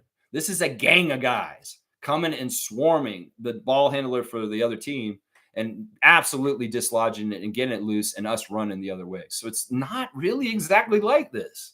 This is a very different thing. I've never seen this in the NBA in some ways, what the Raptors are doing right now. Because most of the time, most teams don't have as many bulldog kind of players like us. You know, the Thunder got Caruso, Dort, and Cason Wallace. And that's the kind of dynamic that helped them win the championship. And that's what I'm saying. In some ways, the Raptors got that kind of thing with Shed, Martin, Hepburn, Walter, AJ Lawson. These are all guys that are swarming and getting in the passing lanes and absolutely disrupting the ball handlers for our opposition. And it's totally working. That's a crazy thing. It's a crazy thing. Yeah, the third quarter was fire. That's right, Mo. Randolph saying, Lex, it's refreshing to hear the American broadcasters heap so much love on the Raptors. They seem to be willing us to win in all games, even talking us all the way to the final game. I have a theory that, Donald Trump is doing so much damage for the reputation of the United States around the world that a lot of corporate entities are saying, we've got to stop being dicks. We can't be like this because he's already doing all this stuff and he's hurting our business. So there could be like a corporate narrative coming from like ABC, ESPN, NBA, even Adam Silver himself to say, like, we can't be dumping on Toronto and dissing them anymore in Trump America because we're losing money left and right from Canadian people in buying American products because of the tariff war and stuff like that. So I have a feeling in general, in pop culture, in media places, people that don't agree with MAGA and things that are going on with Trump are going to be overly nice to us. And it's partly because they're overcompensating for the fucking bile and disgusting MAGA America bullshit. So I have a feeling that in some ways they're being nicer to us because of that. Does that make any sense? But I think it's also they're doing their jobs. They're watching the game. They're calling it like it is. And this is how they should have called it all the time, neutrally. But in the past, they'd ignore us and call it completely biased for the American team. But they're not doing it right now. Is it maybe because of partly what I just described? It could be that some people want to be on a goodwill tour towards Canada because they feel like America is being a dick to Canada right now. And people are like, no, we're not like those Americans. We want to be nice to the Canadians. And we don't want to come off as arrogant assholes like MAGA is right now. So could that be part of it, Randolph? I don't know. Maybe. Stargate saying I'm buffering. Okay, I'm back. Okay, good. Fiercely saying, I thought my network was bad at the office, left out loud. Well, hopefully my internet's not that bad right now. And it's okay right now. Good. Kareem saying, I guess when you have 10 fouls in pocket, it's easier to spam steal. I like that phrase. You should copyright it. It's not really a phrase. It's like, these kind of techniques are used in video games. You could be playing Street Fighter and you just spam leg sweep, and you knock the guy down and win, right? In those fighting games like Mortal Kombat. Some people don't know how to play Mortal Kombat, so they just spam the one button that gets them to hit them over and over again. Some ways it's like that. But you know what? It's not just because of the fouls, because this is an issue in Summer League. Colin Murray-Boyles had 8 fouls the last game, right? But yeah, you can get it not in foul trouble in Summer League because they have a limited fouls. In fact, Chucky had 7 fouls last night. Chucky Hepburn got 7 fouls. But in the Summer League, you can get away with that. You can get away with that and it won't be a big deal because you're not going to foul out. Now, Chucky in the regular NBA games, when he gets that third foul, well, he's going to have to sit on the bench, right? So we'll just have to see how it mediates with the regular season and the fouls calls. And if you're in foul trouble, well, maybe do we dial it back on the spam steal strategy? No, because we have next man up. And we have Elijah Martin coming in next to spam steal after Chucky Hepburn. So that's the thing. It's going to be cool. I hope we can see it in a good way on the NBA level. That's the other thing. We don't know if this will translate from Summer League completely to the NBA level, this kind of level of spam steal, because the veteran teams in the NBA and they are better and savvy at beating this kind of stuff. So we'll just have to see how it works. Fiercely saying Ulrich is developing nicely. It's nice to see he retained valuable lessons just from watching from the sidelines when he was injured. Not everybody can do this. It's a special ability. Yeah, a lot of people like to learn from doing, but some people can learn by observing. And it seems like him and Scotty in the last 2 years, when Scotty was out and he had to sit for that long period of time, the second half of the season, not last season, but the season before, Scotty's eyes opened up to a whole bunch of stuff that happens on the court that he didn't know because he's usually on the court playing a lot of minutes. And those games were so beneficial for Scott in that second half of the season when he was hurt and out and we were in trouble. Kelly Olynyk and RJ had just shown up. And he learned so much from that perspective of being on the bench and seeing the game from away. And that kind of helped him last year be a better leader and kind of understand like spacing and what people should be doing on their assignments. And well, Shamshe similar. And his injury this year, sitting out a lot, he wasn't just sitting on the bench daydreaming. He wasn't just sitting there kind of just like wasting his time, kind of just hanging out. No, he was a student still, soaking it all in and learning by observing. And that's amazing. In some ways, that's a really, really good trait because you're going to not waste any time. If you're hurt and you can't play, knock on wood, nobody's going to be like that this year. If you can continue your progress because you're watching and learning and cerebrally and integrating ideas about what he should be doing from watching, that's fantastic. That is fantastic. That is really, really a special ability. You're right, Fiercey. That's right. James is saying AJ's giving Lou Williams vibes. Yeah, you know what? I can give you that a little bit. Yeah. There's a certain baller scorer thing that he shares with Lou Williams in some ways. Yeah. I love that. Like, once again, AJ Lawson's way more efficient right now than any time ever in his NBA career. I think that's the biggest focus he's having at Summer League is that he's not playing high volume. He's very much being very potent with quality in his game. And that has not been the case for him most of his NBA and G League career. He's very much a high volume guy for Long Island Nets. He would score like 40-point games, but he was shooting almost all the shots for the team. And in some ways, he'd shoot like 30% from the field sometimes.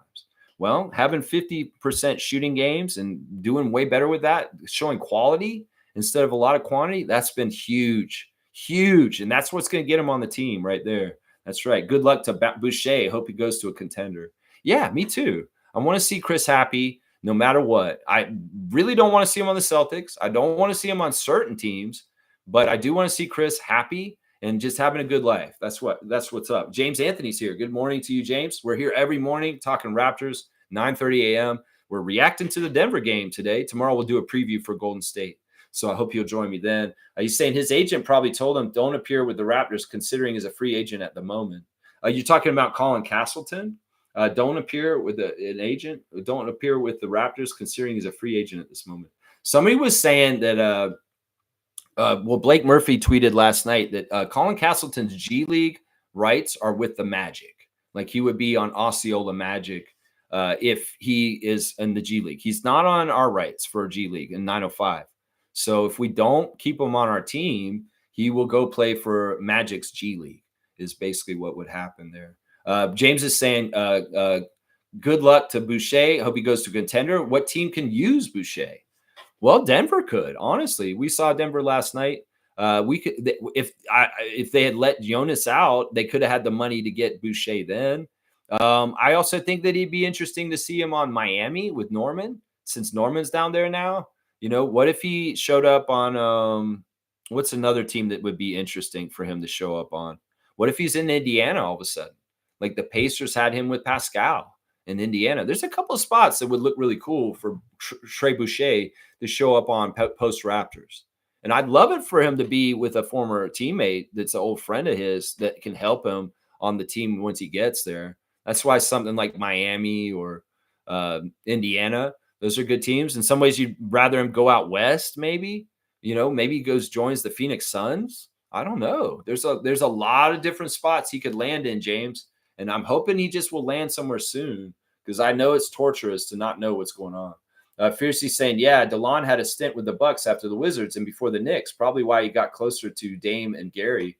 Yeah, I was trying to figure it out, But yeah, DeLon Wright hanging out with Gary Trent and Dame Lillard is pretty cool. Pretty cool. Neil saying T-Wolves can use Boucher. Pacers can use Boucher. Mavs can use Boucher. Knicks could use Chris as well. Now, some of those teams I didn't name because it didn't seem like they have a lot of room right now. And in some ways, I wouldn't say Mavs or Knicks because they seem like they're loaded up. They seem loaded up. If the Knicks were going to take Chris Boucher, they would have taken Precious already, right? By this logic, they have Precious sitting there waiting to get signed, but they're not even signing Precious. So I don't know if they would sign Chris Boucher.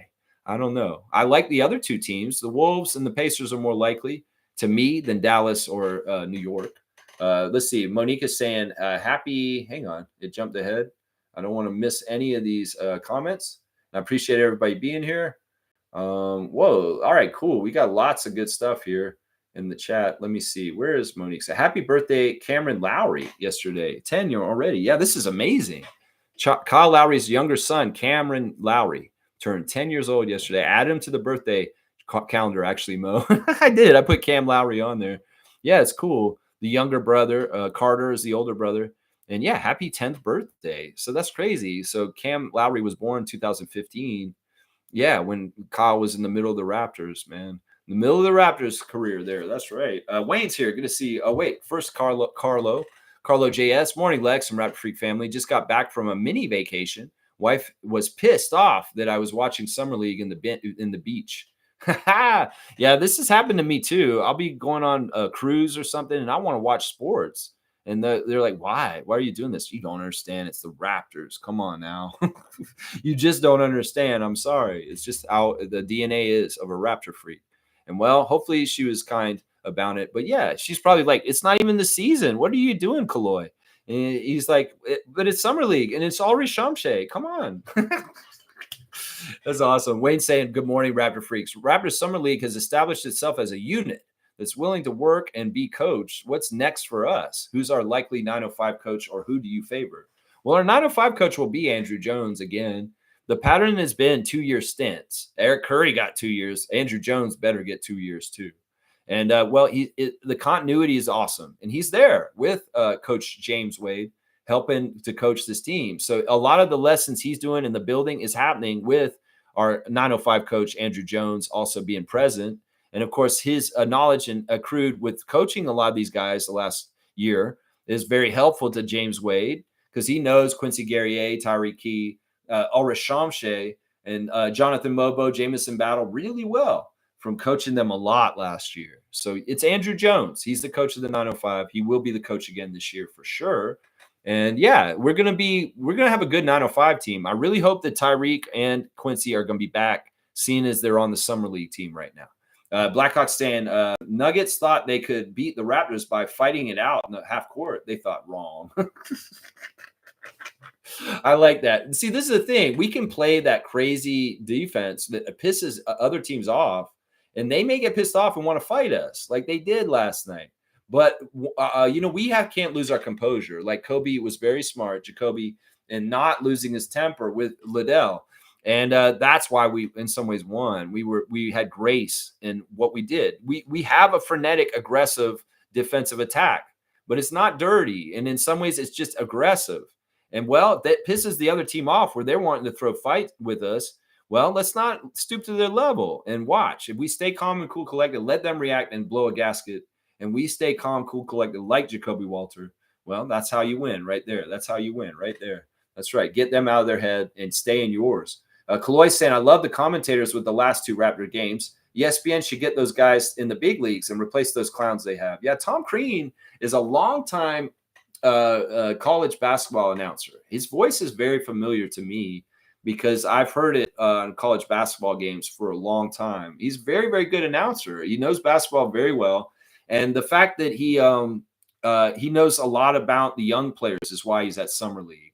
It's really, he's a college announcer. That's why you never hear him, Kaloy, is because he's an NCAA announcer and he doesn't do NBA, but he's valuable at Summer League when they need multiple broadcast crews. And his knowledge of NCAA and college players is very helpful at Summer League, obviously, with the age bracket. So he can go on and on about Colin Murray Boyles because he's watched him at South Carolina last year. So the other guy, the young guy's not bad too. He's very professional, very, very professional. That two-man crew that's done the last 2 Raptors Summer League games. They've been very good. They've been very good. Blackhawks saying the announcers love the Raptors. They're making a name for themselves off of defense. Yeah. Yeah, like they said, I mean, if you love basketball, you're going to love how the Raptors play because you see effort and you see kind of cool controlled chaos of the defense. It's really good. Convincing win. That's right, Seymour. Convincing win. That's right. It was a little scary at the end. I mean, they did leave the door open for the Nuggets to steal it at the end. There's a little bit of sloppy shit going on at the end, like not getting to the three-point shooters correctly and allowing such open shots. That's bad. And then missing key free throws in the last 5 minutes of game. You guys got to stop doing that, especially you, Shed. I'm like wondering why you're missing so many free throws right now. Let's look at the box score with the other guys I didn't go over for the Stars. Colin Castleton, 2 for 7, 0 for 1 from 3, 0 for 2 at the free throw line. That's where you know confidence is bad, that he proceeded to miss 2 free throws in a row, the only 2 he got. 4 rebounds, 1 assist, 2 steals, 3 turnovers, 4 points for Colin, and only 16 minutes. You know, this is really bad. He's only gotten 24 minutes in the last 2 games. That's averaging 12 minutes a game.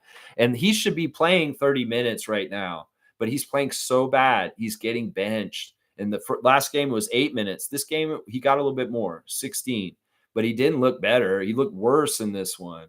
Jamison Battle, as I said earlier, honorable mention to him as a player of the game. 3 of 8 from 3. All of his shots were 3-pointers. He had that buzzer beater. He had that shot, that assist from A.J. Lawson. He looked good. He looked good. He was more confident, and he was smiling after that buzzer beater, and that made me happy. After getting teabagged in the game against Orlando, that was sad that he had that man hanging all over his shoulders like that. That was no good. 3 rebounds also for Jamison. 9 points, a +8. So very, very good stuff by him. Let's see. Chucky Hepburn, 1 for 6, 1 of 5 from 3. You know, Chucky is showing that he likes to shoot threes.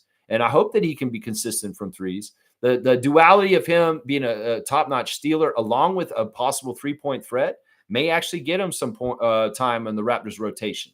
But it's very likely he's going to be a 905 player, and it's very likely that he's going to be at the end of bench and spot duty for the Raptors on the main level. So, 4 assists, 1 steal, 1 rebound, 3 turnovers, 7 fouls, and 3 points for Chucky. Yeah, Jonathan Mobos was solid. He came off the bench and didn't have as big a presence as the first 2 Summer League games. 2 of 4 from the field, 5 rebounds, 1 assist, 1 turnover, 4 points for Jonathan. A little bit more subdued. In some ways, this was more of an Ulrich Shamshay coming out party for his size and his skills, overshadowing Castleton and Mobo. Yeah, Elijah Martin came in for 8 minutes, 1 for 4, 1 rebound, 1 assist, 1 turnover, 3 points for Elijah.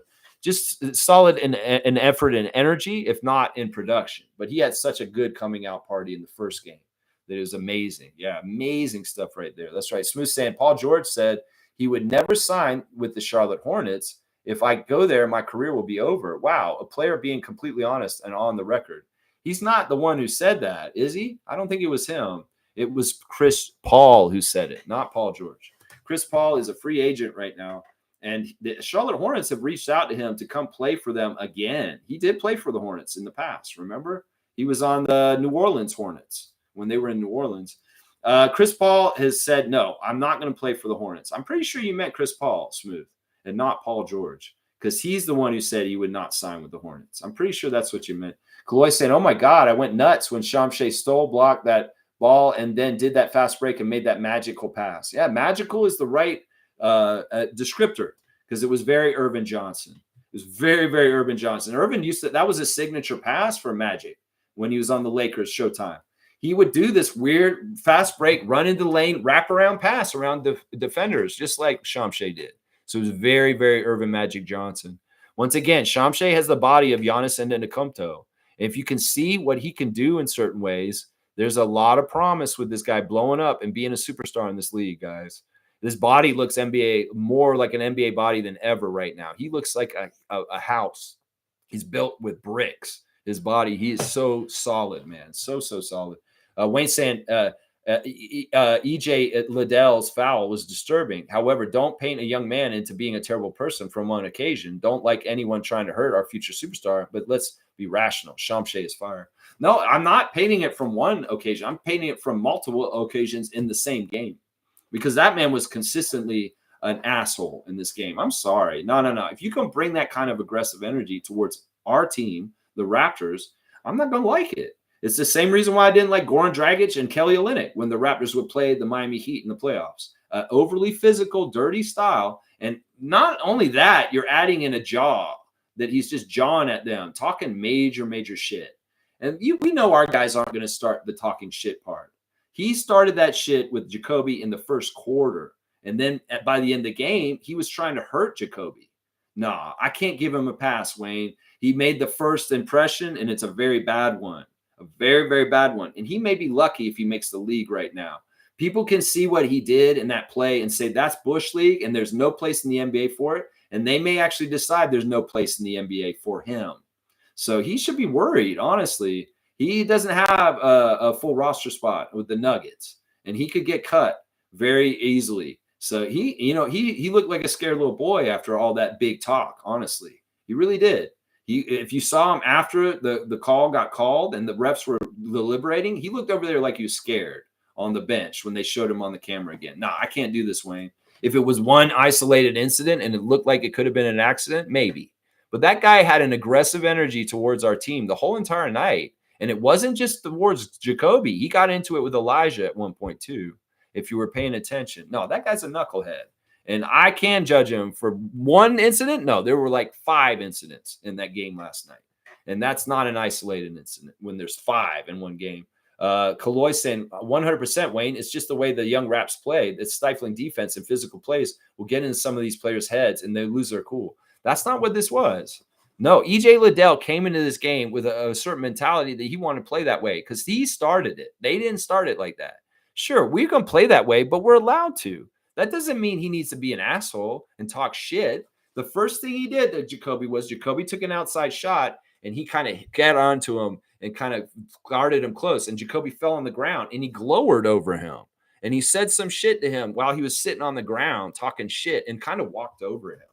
That's where it started right there. And that was completely EJ Liddell, guys. Jacoby Walter didn't do anything to him. But like I said, I'm very proud of Jacoby standing up to him and not letting him punk his ass and being soft on this. He stood back up to him. He said, all right, look, you're going to be like this. You're going to talk shit. I'm going to beat your ass with the ball, putting it through the hoop. And I'm serious, guys. Don't give this guy a pass. The way he acted in that game last night has no place in the NBA. No place in the NBA whatsoever. Monique saying to see CMB shooting a 3. I'm like, yes, he needs to work on it, as many are saying. The first one was ugly. UGLY. That shot, it didn't have no alibi. It was bad. But the second one looked good. And the reason why it looked better is because he stepped into it in rhythm and he had a nice, like, little action. But his action on his shot is janky.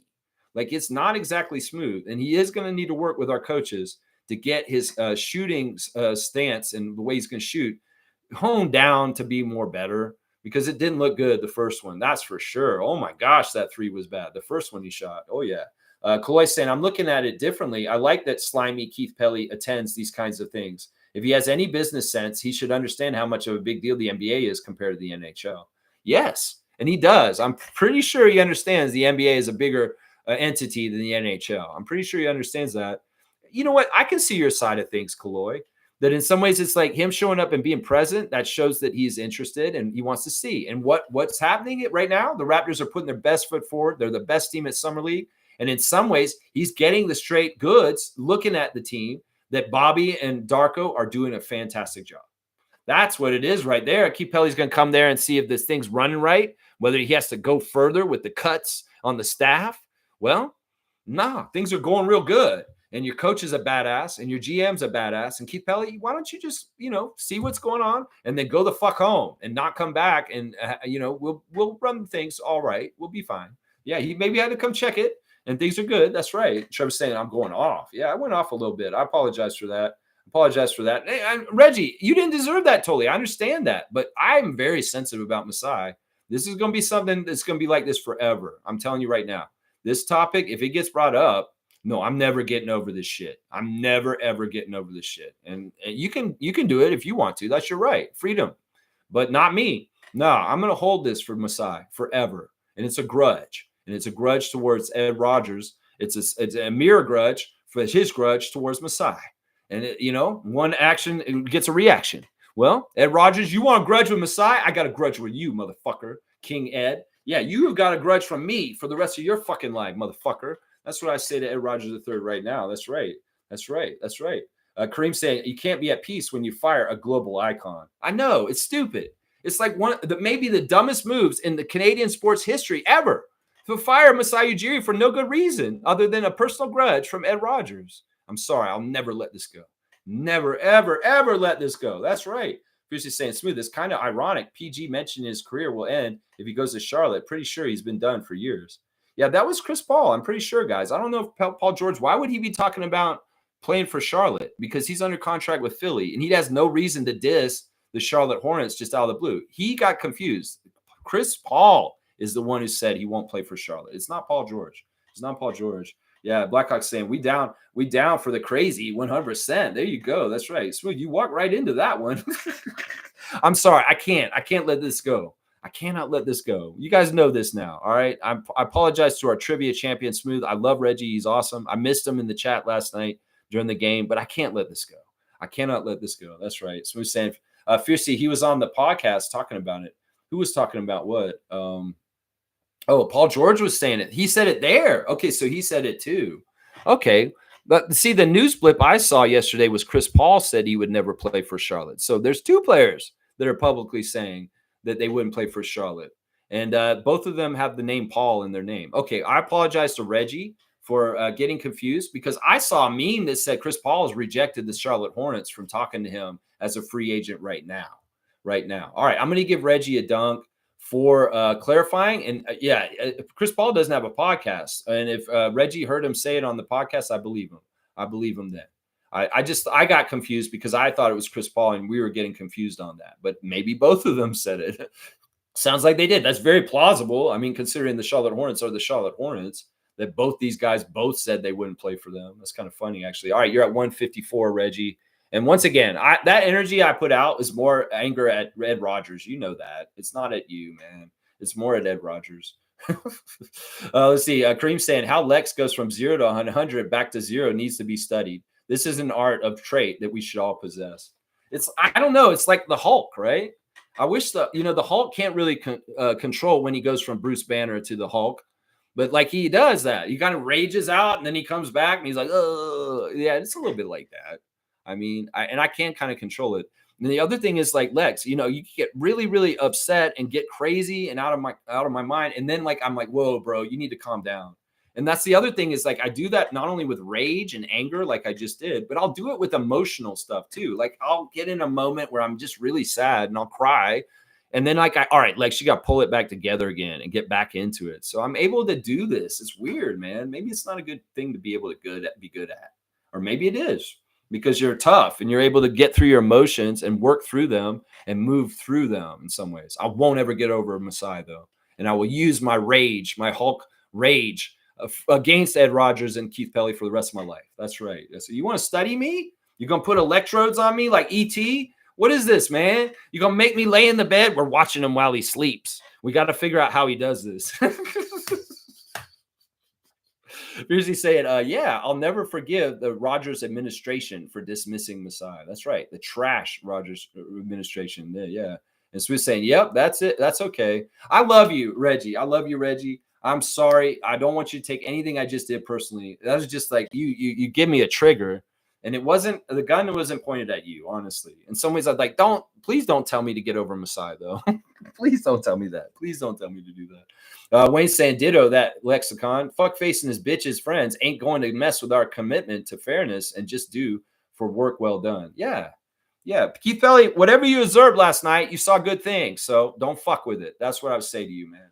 Whatever you saw last night, Keith Pelly, you saw good things. So yeah, don't fuck with that. He was right there when the Elijah Martin flagrant foul happened. He was like pointing or like doing some sort of weird hand motion at that point. He was sitting next to Larry at that point too, which is very intriguing. Larry Tannenbaum, we love you. You know, it's a very much the inverse for Ed Rogers and Keith Pelly. The feelings I have for Masai Ujiri and Larry Tannenbaum. Very much the inverse. Very much the inverse. We love you, Larry. I wish you were 20 years younger right now. Oh my gosh, I wish you were. Let's see. Fiercely saying it smooth. I believe you, but I'm saying he shouldn't sully the Charlotte organization as he wouldn't even be able to help them win his current state. PG-13's focus has shifted. He doesn't belong in a team with a so-called winning culture. I mean, yeah, in some ways we can make the argument that PG saying that Charlotte sucks. Well, is this the pot calling them the kettle black here in some ways? Because like, come on, man, where's your standing on quality and winning in the NBA? Paul George, like, who the fuck are you to look down on the Charlotte Hornets when your career in some ways has mirrored the Charlotte Hornets' success in the last bit of time? So I'm just saying, man. I'm with Fiercey on this. Like, who the hell is he to say this? Chris Paul, I can understand because he's a veteran. He's a respected longtime player, and he could really help the Hornets. But he's like, no, man, I don't even want to talk to y'all. Y'all are a mess. I mean, it's true. The Hornets are a mess. Nobody wants to be their coach. Nobody wants to play for them. And that's, what they wish the Raptors were like, but we're not like the Hornets. No, people love playing for us. And they're very happy here. That's right. That's right. Seymour saying, did I miss the classic card? No, you did not. You did not. Fiercey saying, nope, you just missed me going off. That's right. Blackhawk saying we're making opposing teams prove that they can dribble. So far, Raptors 3, opposing teams nil. We're trying to show whether they can dribble or not. Actually, it's funny because this is what Blake brought up. The antidote for the spam steal defense is the old school early NBA pass offense. Back in the NBA, you weren't allowed to dribble, guys. Did you know this? In the very beginning history of the NBA in the 40s, there was a no dribble rule. So to get the ball up the court, you had to pass it and just pass it. You could step 2 steps still. It was the same thing about traveling, but there was no dribbling. So to move the ball around the court was all passes. So you pass. And in some ways, Blake is saying the antidote for the spam steal defense the Raptors does is to go back to the original pass, no dribble ball movement up court that the original NBA did in the 40s. We're so innovative and on top of things, bringing video game strategies into real life that teams are going to have to revert to early 1947 NBA action kind of strategies. Hilarious. This is true. You don't put the ball down to dribble and bring up the court. Chucky Hepburn can't steal it from you, but we can get in the passing lanes and try and steal it from you while you're passing it too. That's right. Freak out Wednesday. Wow, Wednesday. Alexa's freaking out. That's right. Freaking out. Seymour saying I'm on 1.5 catching up. Yeah, you'll see it. You'll see it. I get a little red. Thank you to Eye Candy. Trevor's saying NBA Eastern Conference teams going to be so tired and frustrated with this NBA season. The Raptors going to be like catching the road runs, stealing the ball. I'm excited about it. I want to see this more. And I want to see how it works with the starters.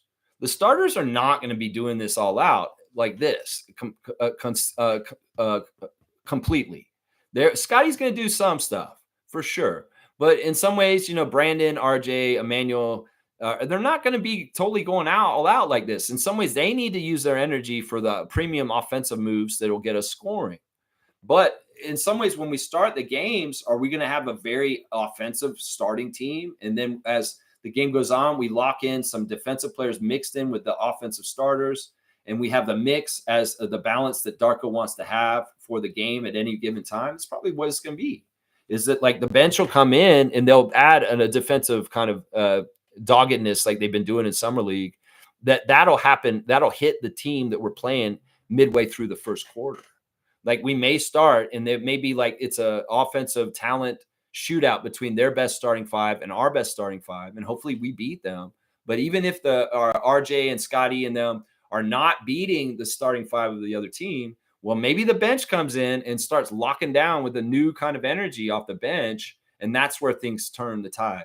And this would be similar to the original 2016 bench mob and their effect and how they helped the Raptors then.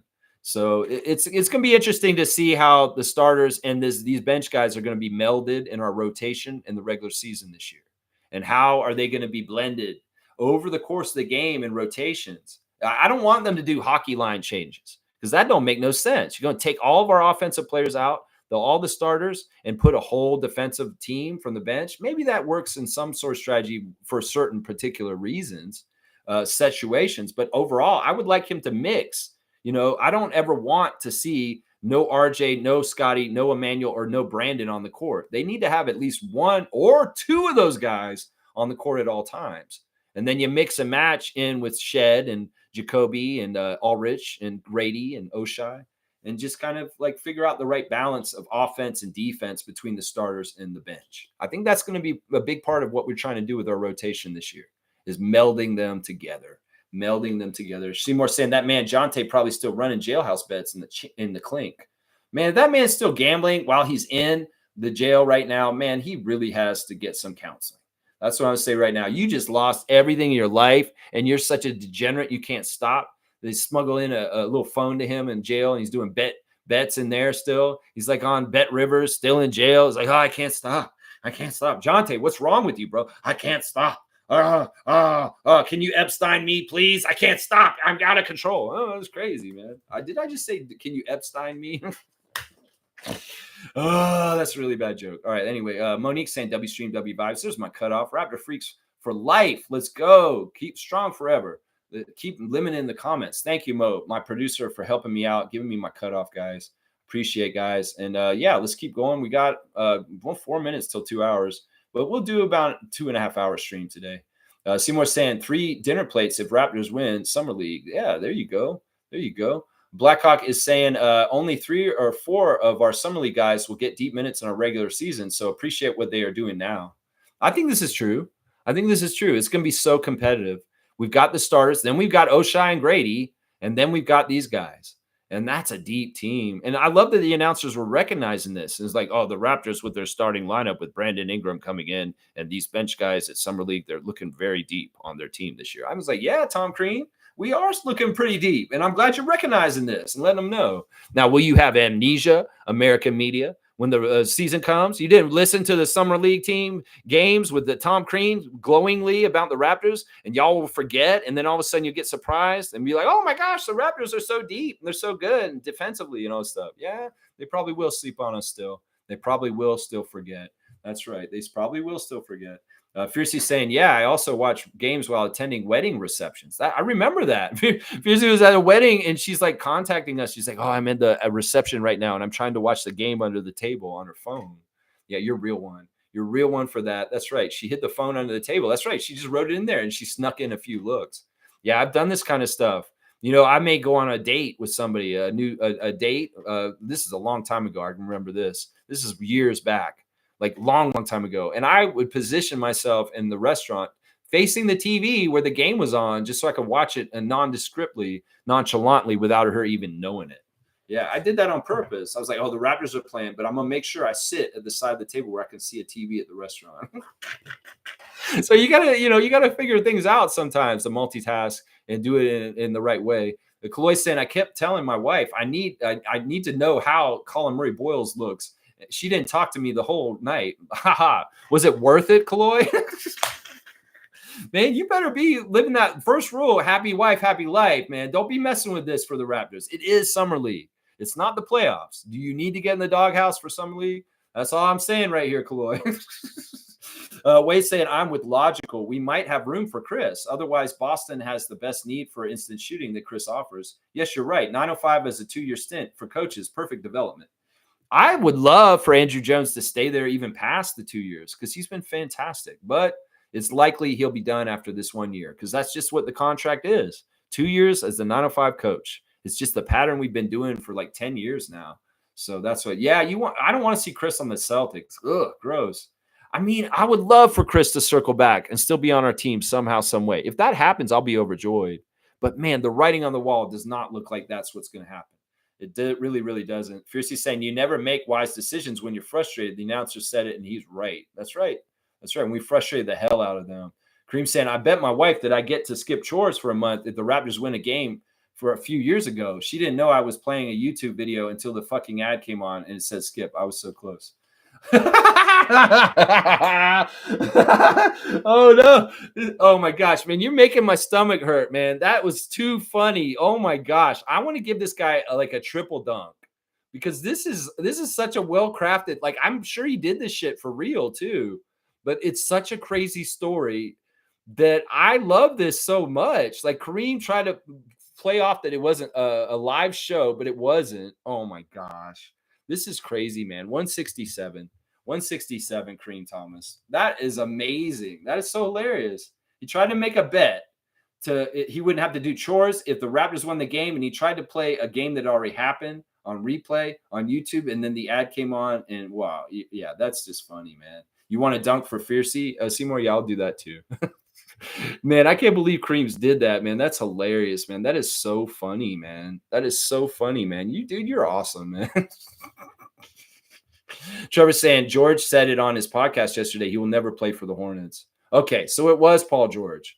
See, I got confused because they're both George or Paul, and they both said it.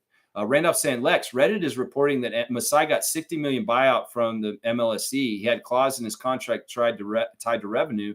He made these guys money and deserves his. He got $60 million. Let me go look at this. I'm on Raptors Reddit. Let me go look at this. Let's see. Chris Johnston on the SDP said he heard that Masai got north of a $60 million payout from MLSE since he had clauses in contract that were tied to overall team revenue. That's why Keith Pelly couldn't say firing him was a cost-cutting move. And if we think about this, this is insane. This is stupid what Ed Rogers did, because he just paid him 4 years of salary at what he was being paid. We could have had him for 3 more years after this one too. We could have had him for 4 more years for what you just paid him for nothing, just to pay for him to go away. Man, even more big FU to these guys. You just gave him $60 million. I thought that you guys only gave him $15 million for this year and his contract's done, but you had to pay him $60 million. You guys are losers. What a horrible businessman. He cares about his own self. In some ways, Ed Rogers is like EJ Liddell. He got frustrated and he made a very bad decision in anger. And that's exactly the same thing. Firing Masai and then giving him a $60 million parachute anyway. Yeah, that's why they can't say this was a cost-cutting move or that he was too expensive.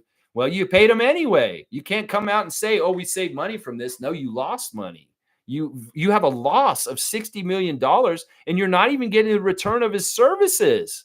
You guys are horrible businessmen. That's amazing. Wow, Randolph, thank you for reporting the Reddit right there. I'm glad I got to go look at it. This is insane. That's 4 years of work for Masai. He was making $15 million a year, and they just paid him $60 to go away. Wow. Randolph Phillips, you're going up to 18 now. You got a couple dunks today. There you go. Masai getting paid like the players. That's right. Mo's saying, Lex, Jameson half court. Who did that shot remind you of? Mo Pete. Yeah. That shot did look like Mo Pete, that buzzer beater that Jameson had. Wayne saying, not going to bat for Adele. But on my one occasion is the game's not the event. The commentators didn't say that was his normal character. Anyways, don't care about him. I'm with the Raptor Freaks view. Yeah, I feel like, I understand why you're standing up for him. And I like that your proclivity is to say, young men have bad days and you shouldn't judge them on just one day. And that may be true in this case. Maybe I'm being hard, but I'm telling you, he had an energy to him that was aggressive and not right for the NBA the whole game. And I noticed it right away. I was like, man, that Liddell guy's a punk ass. Like, look at how he's talking to Jacoby like that. That's so disrespectful. And he started it. That's the thing. He started it while Jacoby finished it. That's what I'll say about that. That's right. Wayne saying, sorry, Reggie deserves our wrath. We don't fuck with fuck faces. No compromise and powerful people who take joy in trying to ruin people's lives. Exactly. We can't have, the one side's so tolerant and nice, and that's the side we're on. But we've been so tolerant and nice, monsters are taking power. And in some ways, in a just society that's free, you do not let racists take power and people that are going to subjugate people and take away freedoms. So, yeah, you can't have tolerance for racists. And in some ways, in this society, we're going to have to fucking rise up and not be so nice to people. In some ways, Canadians, well, we're nice people. We don't like being fucked with. But elbows up if you're going to come at us. Yeah, and you'll find out we can be not so nice. And in these situations, we can turn the other cheek, be the bigger person. But in some ways, when they're dirty, when they're ugly, when they're racist, they're cheating all the rules, we got to, in some ways, get dirty too to beat the evil and get that evil out of there. So yeah, we can't be holier than thou at this point. These motherfuckers are broken the rule book and throwing it out the window. And in some ways, we need to break a little eggs and be a little bit on the wrong side in some ways to make this right. As much as they say two wrongs don't make a right, I'm telling you right now, in some ways, we cannot tolerate the racists. We cannot tolerate MAGA. They are evil, they're fucked up, and they will destroy democracy and freedom in this world if they continue to do what they're doing. So we got to uprise. We got to do what we got to do. And we cannot pussyfoot about it. We cannot be light on it. We cannot be trying to be benevolent and kind in doing it. No, we need to be forceful, because not being forceful and punitive towards January 6th and Donald Trump and MAGA America has allowed this situation to get to this point. And that's what I'm saying. Next time, they got to punish them correctly.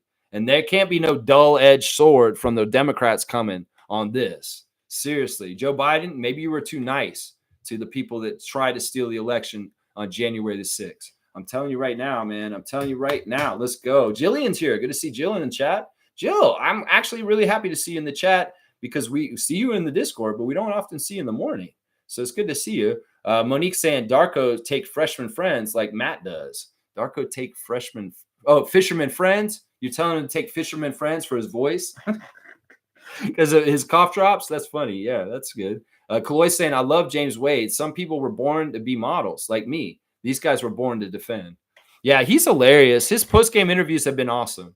He's really is charismatic and he's fun. He's got a little bit of Kevin Hart energy. He's kind of smart, alecky, little short guy. And well, yeah, he was funny with his looks. He's like, not everybody can be like me with my looks, is what he said in the post-game interview. Hilarious, Coco. Hilarious. And I think you've been doing a great job. The rotations have been pretty good. And the intensity, the adjustments at halftime after a very poor first half, very good job coaching last night, Coach Wade. That's what I say to that. Yeah. Jill's saying, Lex, that shot was UGLY. He ain't got no alibi. Later on, he got rhythm. That's right. I did say that earlier. Wayne saying our main roster has Mamu, Shamshe, and Mobo need consistent 905 work with occasional stints with the seniors. Their growth is just awesome. That news about Masai's payout is the best news of the day. I mean, that's legally what they had to do with his contract. You know, that's how it got worked out. And well, give him a golden parachute and not get his services. You're stupid, Ed Rogers. You just paid that man $60 million, and he's not even going to be helping us going forward. That's so dumb. So dumb. What an idiot, man. What an idiot. Yeah, I like our big situation. Colin Castleton is not necessary right now. Shamshe is coming up. Trevor's saying, tonight I'm going to the Love and Laughter show with Tony Braxton. Unbreak my heart, say you love me forever. Yeah, Tony Braxton. Yeah, I've been linked with different NBA players in the past and romantic love triangles in Dallas Mavericks land. Yeah, Tony Braxton's a talent. I've always loved Tony Braxton. She can sing. That's right. Jillian Moody saying, Ted Rogers just like Liddell. You're writerly self today. You're your writerly self. Yeah, they got frustrated and angry with people. Jacoby Walter, Masai Ujiri.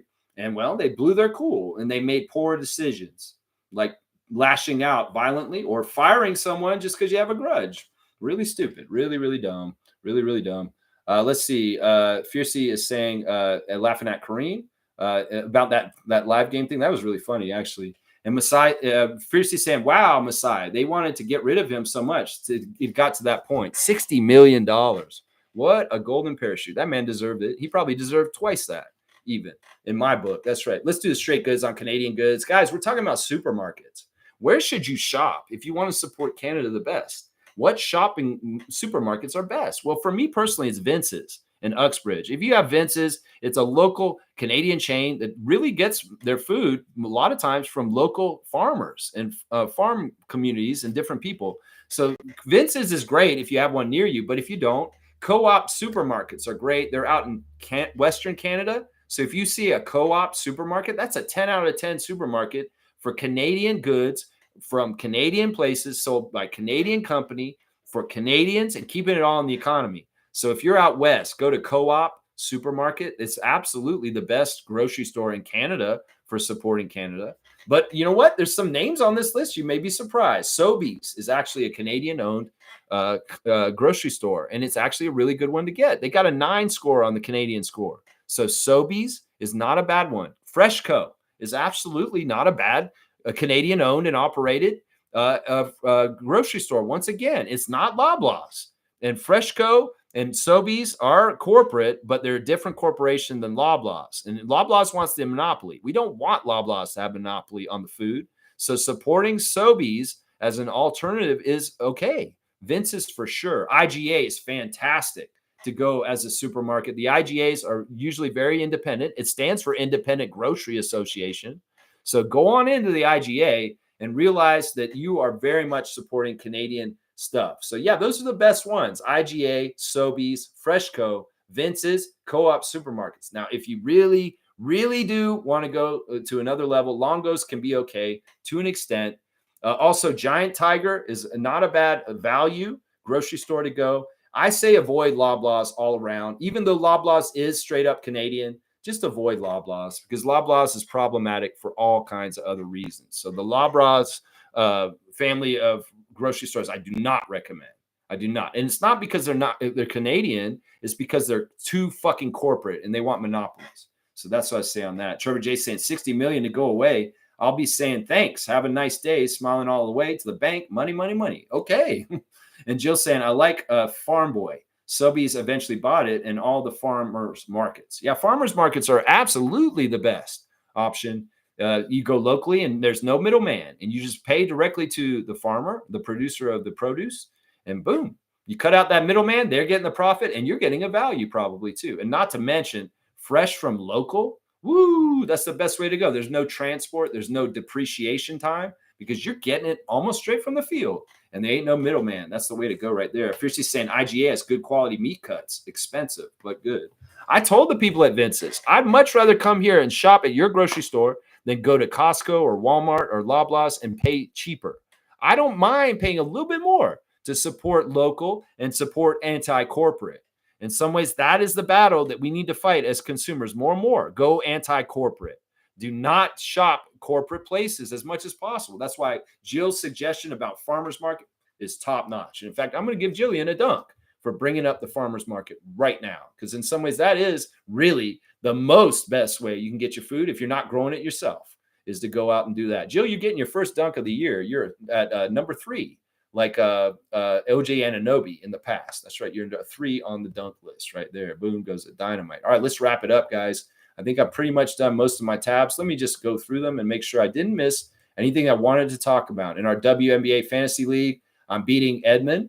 It looks like Cass has got a good lead on Logical Raptors Fanatic. Fiercey is dominating Kareem. Cool Cat is winning in her matchup. And James is beating Meredith. I'm wondering what's going on with Meredith. Meredith has dropped off this year. That's for sure. He's having a hard time. Yeah, that's amazing about the Masai thing, about how much money he's going to get. Yes, on Raptors Reddit, they're trying to say this smug motherfucker is going to take credit for Masai's success when we win Summer League. Nah, Keith Pelly, we won't let you do that. No, we won't. We won't let him do that. Trust me. All the successes going forward for the Raptors are Masai's, and all the downfalls and the failures, they're Ed Rogers. That's just how it is, Raptors fans. That's how we're going to shape this, because Masai did everything right. We know he did. Ed Rogers fucked up when he fired him, and that's it. That's it right there. That's it. Boom goes the dynamite. All right, I don't think I have anything else. There's no birthdays today. We got to do the classic card. So let me get that out real quick. Of course. You're welcome, Jillian. You're welcome. Yeah. Let's see. Fiercey saying MK's players keep getting hurt. Oh, yeah. That happens. I mean, that's just the game. You got to have injuries are going to happen. Oh, this is cool. All right, let's see who knows this NBA player. This has a Raptors connection. So we'll see if anybody can understand it. Let's see. Who knows who this player is? This player right here. We've had a lot of classic Miami Heat players, it seems like, lately. Alec Kessler. You know, Alec Kessler died at the age of 40. It's kind of sad. But this player, who is this guy? Derek Coleman. Isaac Campbell thinks that Derek Coleman. That's an interesting guess. But no, Smooth Brown Man, the master. The classic card master is Smooth Brown Man. Reggie's got it. It's Terry Davis. Terry Davis, of course, is the father of Ed Davis, former Raptors first-round pick from North Carolina. Ed Davis, you guys remember Ed Davis? Well, this is his dad.